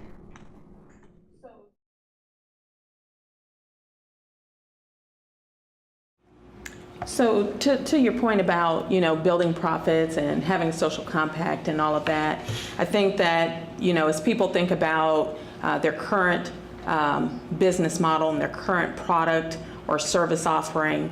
One of the things that can really kind of get in their way and really kind of consume all of their attention is perhaps some fear of being able to manage any new product offering or service that they may bring to their business model in a way that's efficient and that doesn't eat into those profits. What kind of advice would you give folks who may be thinking about how to diversify their business in an efficient way, having gone, as you said, from a product offering, service offering that's in this very small space, very limited, and having grown that? What advice would you give people about how to manage that? One thing about the marketplace, growth and development in an efficient way. It can make you or break you. If you got a piece of company and there's nobody walking in the door, the market's telling you something. If you got an IT company and nobody's buying your services, the market's telling you something. So the best way to grow efficiently and to move into other areas is to listen to the marketplace. You may go into a business selling pencils, but the market may say you need to be selling erasers. And so you got to listen to the marketplace. And sometimes, so when I started Zyklon, we were in a hardware business selling computers. Well, when Michael Dell invented Dell and brought out Dell.com and made computers a commodity, then Daryl Freeman and Zyklon, we had to change. Well, there were a number of my competitors here in Nashville called Computerland, CompUSA. All those folks didn't change. They went out of business. So the market, listening to the marketplace is a very efficient way to find out what new areas of business you should go in. And speaking of fear, my only fear in business has been the fear of being broke again. If you grow up broke, you would do anything possible in business not to be broke again. And so fear is a good thing. And so if you're thinking about starting a business and you got some fear, fear is a darn good motivator. Yeah.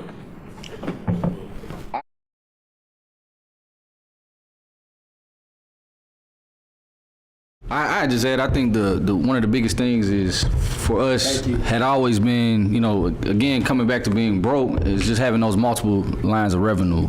For us, it was, we wanted to, and we were also in the incubation center as well for 2-3 years, I believe, 3 years. So in meeting with Angela, who was actually present, one of her biggest things with us was A, processes, and B, figuring out other ways that we could make money. So that really stuck with us as we kind of did tons of research on other ways to make money. So, that research piece, again, was very important.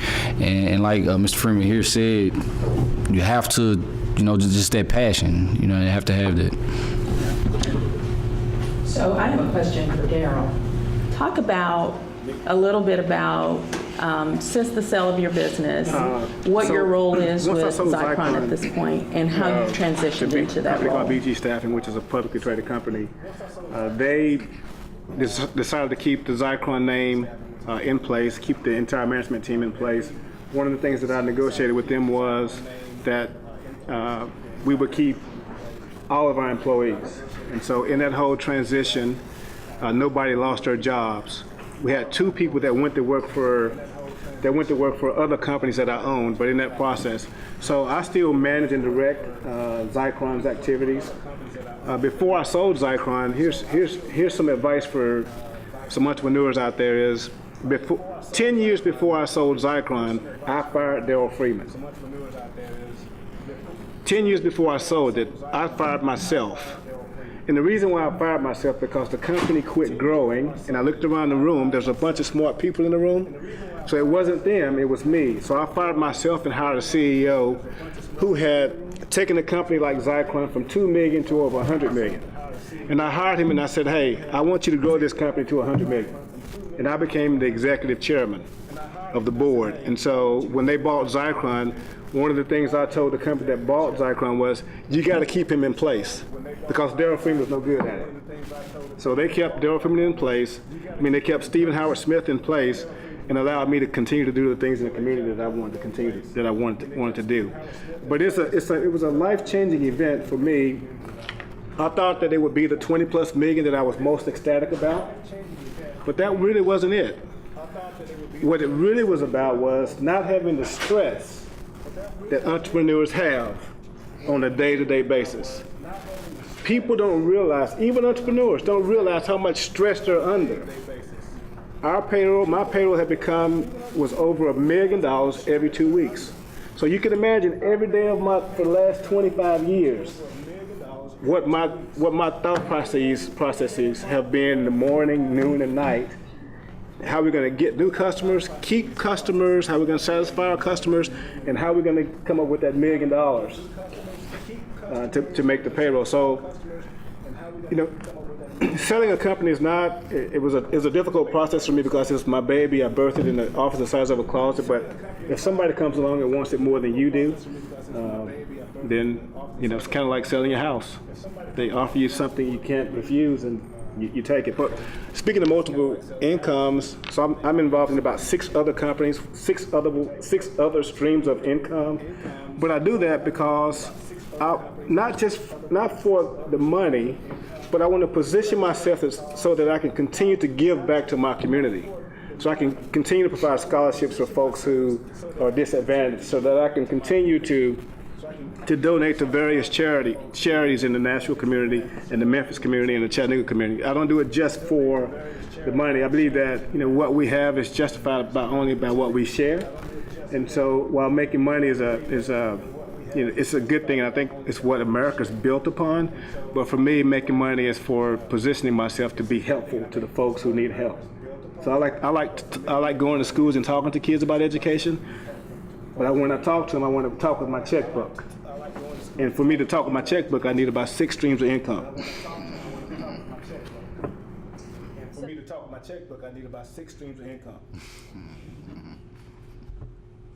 So, question for Slim and Huskies.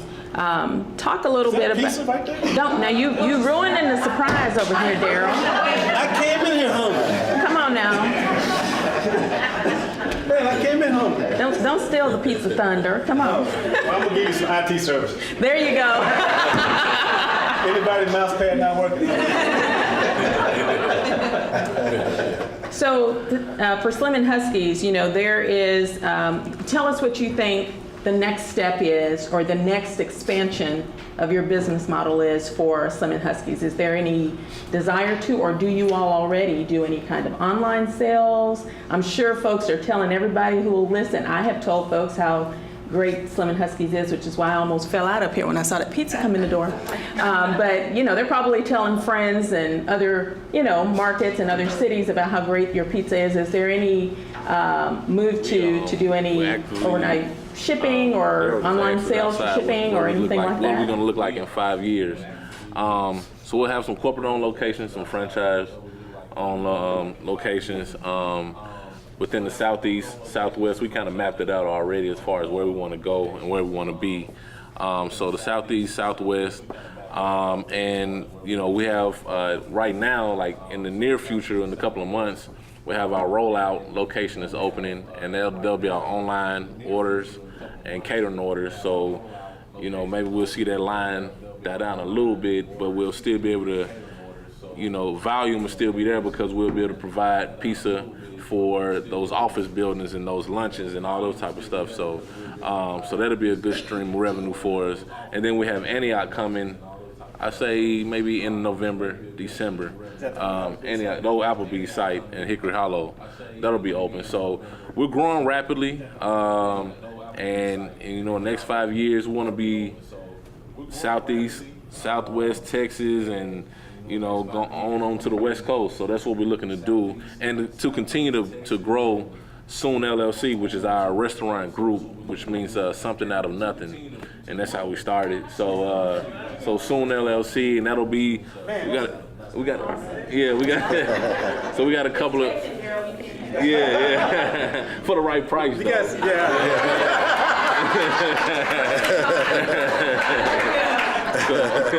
I got some cash. All right, but we want to continue to see, grow the restaurant group and launch concepts that we feel, will benefit not just us but the community, and just continue to be inspiration as much as we can. I can't tell you how proud I am to meet these guys and be on the panel with them. They're doing outstanding things. A lot of people talk about I'm gonna start this, I'm gonna start that, but to be sitting on the panel with some folks who are actually doing it, that's pretty awesome. And having been an entrepreneur all my life, I know the struggles you guys are going through, but you're doing a great job. Thank you. Very nice. Thank you. One last question, well, two actually, as we prepare to kind of close things down and maybe open it up for a few questions from folks. I know that I have heard some rumblings on the Slim and Husky side about some additional business ventures that you all have. Is there something that you can talk to us about, some different Yeah, Jefferson Street. Anyone that feels the best to you? So we're looking at a concept on Jefferson Street, which will be a restaurant/bar that we're working on now. So we're in the process of planning for that as well. And again, it's under the umbrella of Soon LLC. And we, again, just wanted to follow our passion and do something that we felt like was needed in that particular area. If you think about it, North Nashville is somewhat of a food desert, not a lot of options for entertainment, not a lot of food, not a lot of really pretty much anything positive, too much positive, I won't say that, but we just wanted to bring things to a neighborhood that is up and coming, that we know the people who live over there would love, respect, and really just enjoy it overall. So we have a building that we purchased across from Bud's Hardware on Buchanan as well. We had planned on, making that an event space, but now, just looking at, seeing the market and studying the market, and, event space is fine, but we can use that piece of property, which is a pretty nice size corner lot, for something else that'll benefit the community as well as ourselves. So we want to, tear that building down, retail on the bottom, condos on top. You got a construction company, you got some cash, a bank, you know what I'm saying? We can work something out. So anyway, but that's another thing that we want to get into as well, some development and continue to develop the neighborhood that we grew up in as well as others. So, yeah. As we prepare to close down, any parting words of advice that any of you might have for a business that might be dealing with the growing pains, moving from one level in their business to the next? Any piece of wisdom you might want to break off to? I just say, I say don't quit. I mean, there were a bunch of days, hours, and minutes at Zycron over the 20-something years that said, man, you should quit this. This is too much. It's cloudy, it's dark, you don't know where you're gonna get your next dollar from. It's Christmas time, you don't know if you're gonna have enough money somebody's gonna pay you enough money to treat your kids. But you just can't quit in those circumstances. Don't make bad decisions. Don't make decisions when you're having bad times, because those decisions turn to be really, really bad. So I say don't quit. Stick it out, persevere, be determined, and regardless of how bad things get, keep moving, because there is a deal out there for you. But if you quit, you'll never get to it. If you quit, you'll never get to it. So don't quit. I mean, you're talking to a guy who I probably graduated from MT. Well, not probably graduated. I graduated from MTSU with a 2.0 something. And so I'm not smart at all. But imagine with somebody with the smarts of the people in this room and the people at this table, what you guys can do, what you guys and girls can do with your smarts. I mean, the sky is not the limit for you. I would say, to feed off of that, like when you say don't quit, I mean, you got to be committed. There was a point in time when Derek and I were working third shift jobs, and Emmanuel had another job, and all three of us were in school. I was getting my master's in business. Emmanuel was getting his master's in business from Belmont at the time, and Derek was he was getting his law degree at National School of Law, and I knew I was around a bunch of smart people. How'd I get on this panel? but we were also working, those extra jobs, and we also had an office in the incubation center. and there wasn't a lot of sleep, back then. But there was a point in time where EJ called us and he said, we're a little short on payroll, and we were low. The accounts were low, and we didn't know what we were going to do. So we all, we didn't quit. We just dug in our personal accounts, took everything we had, and put it in the bank account. And luckily, we were able to cover payroll that time. But it pushed us to be more determined to make sure that never happened again. To get out and go sell some more, and and push the guys to work harder and faster, and offer better customer service so that somebody else would hear about our services moving forward and want to use us. So, just got to be willing to sacrifice, be committed, and lastly, surround yourself with people that want to win. The one thing I can, I'm blessed to say that my partners and I, we all three of us are just as determined to get to the next level, as the next. So, you have to be honest with yourself in partnerships. If somebody's not pulling their weight, you can't hold on to it. You got to let them know. You got to surround yourself with winners in this business game. So, that's my advice. Very nice. Thank you all so much for your time this afternoon, for your words of wisdom. And before I take just a couple of minutes to get any questions, just one or two questions that we might have, I definitely want to take just a moment to recognize Ms. Angela Crane-Jones, who's sitting here. We can see the work and the fruit, if you will, of the incubation center with these folks here. Angela, raise your hand so everybody can see you. If you don't know Angela, get to know her. Their motto is from tiny acorns to mighty oaks, and we see some mighty oaks sitting on this panel here today, so get to know Angela if you don't. Anybody with a quick question? I think everybody's mind may be on pizza right now. So just in hearing in your early beginnings, did you try to acquire capital from a financial institution? And if you did, Did we? Which I figured you did. And can you share with the audience the struggles in that? Yeah, so I tried to get a loan from Third National Bank on Murfreesboro Road from a guy by the name of Kevin McKetty. I feel like that was yesterday, but that was actually 25 years ago. Kevin and his team laughed me out of the bank. Now, if you're poor and your parents don't have funds, and you go to a bank and you don't have funds, and I was so broke, the student loan people were calling me at my friend's house. So they were calling Daryl over there. You know what I'm talking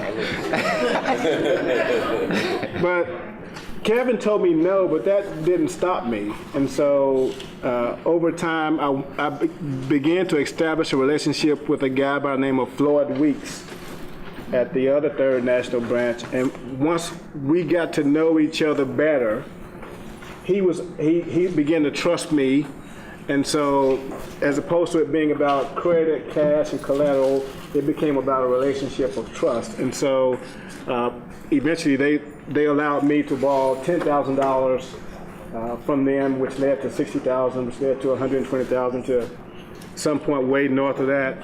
And then one of the key things that happened to me in my business is about 10, 15 years in, I had gained some capital and my net worth changed a little bit. Me and some friends started our own bank. And so I hadn't been told no by that bank yet. But more important than that, I've learned from that bank how bankers look at deals. And so it's been a learning experience. So yeah, the banks told me no, but hey, you know what? I'm married to a woman that told me no the first time. And we got 4 kids. Some of y'all gonna get that in a minute.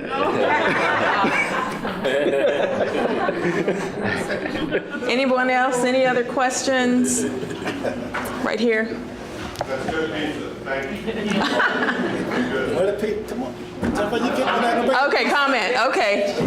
All right. Well, guys, thanks so much for your time this afternoon. To the owners of Slim & Huskies, thank you so much for the addition you brought by the way of all this pizza. Is it Slim or is it Husky? Or is it a little both? It's Husky. Okay.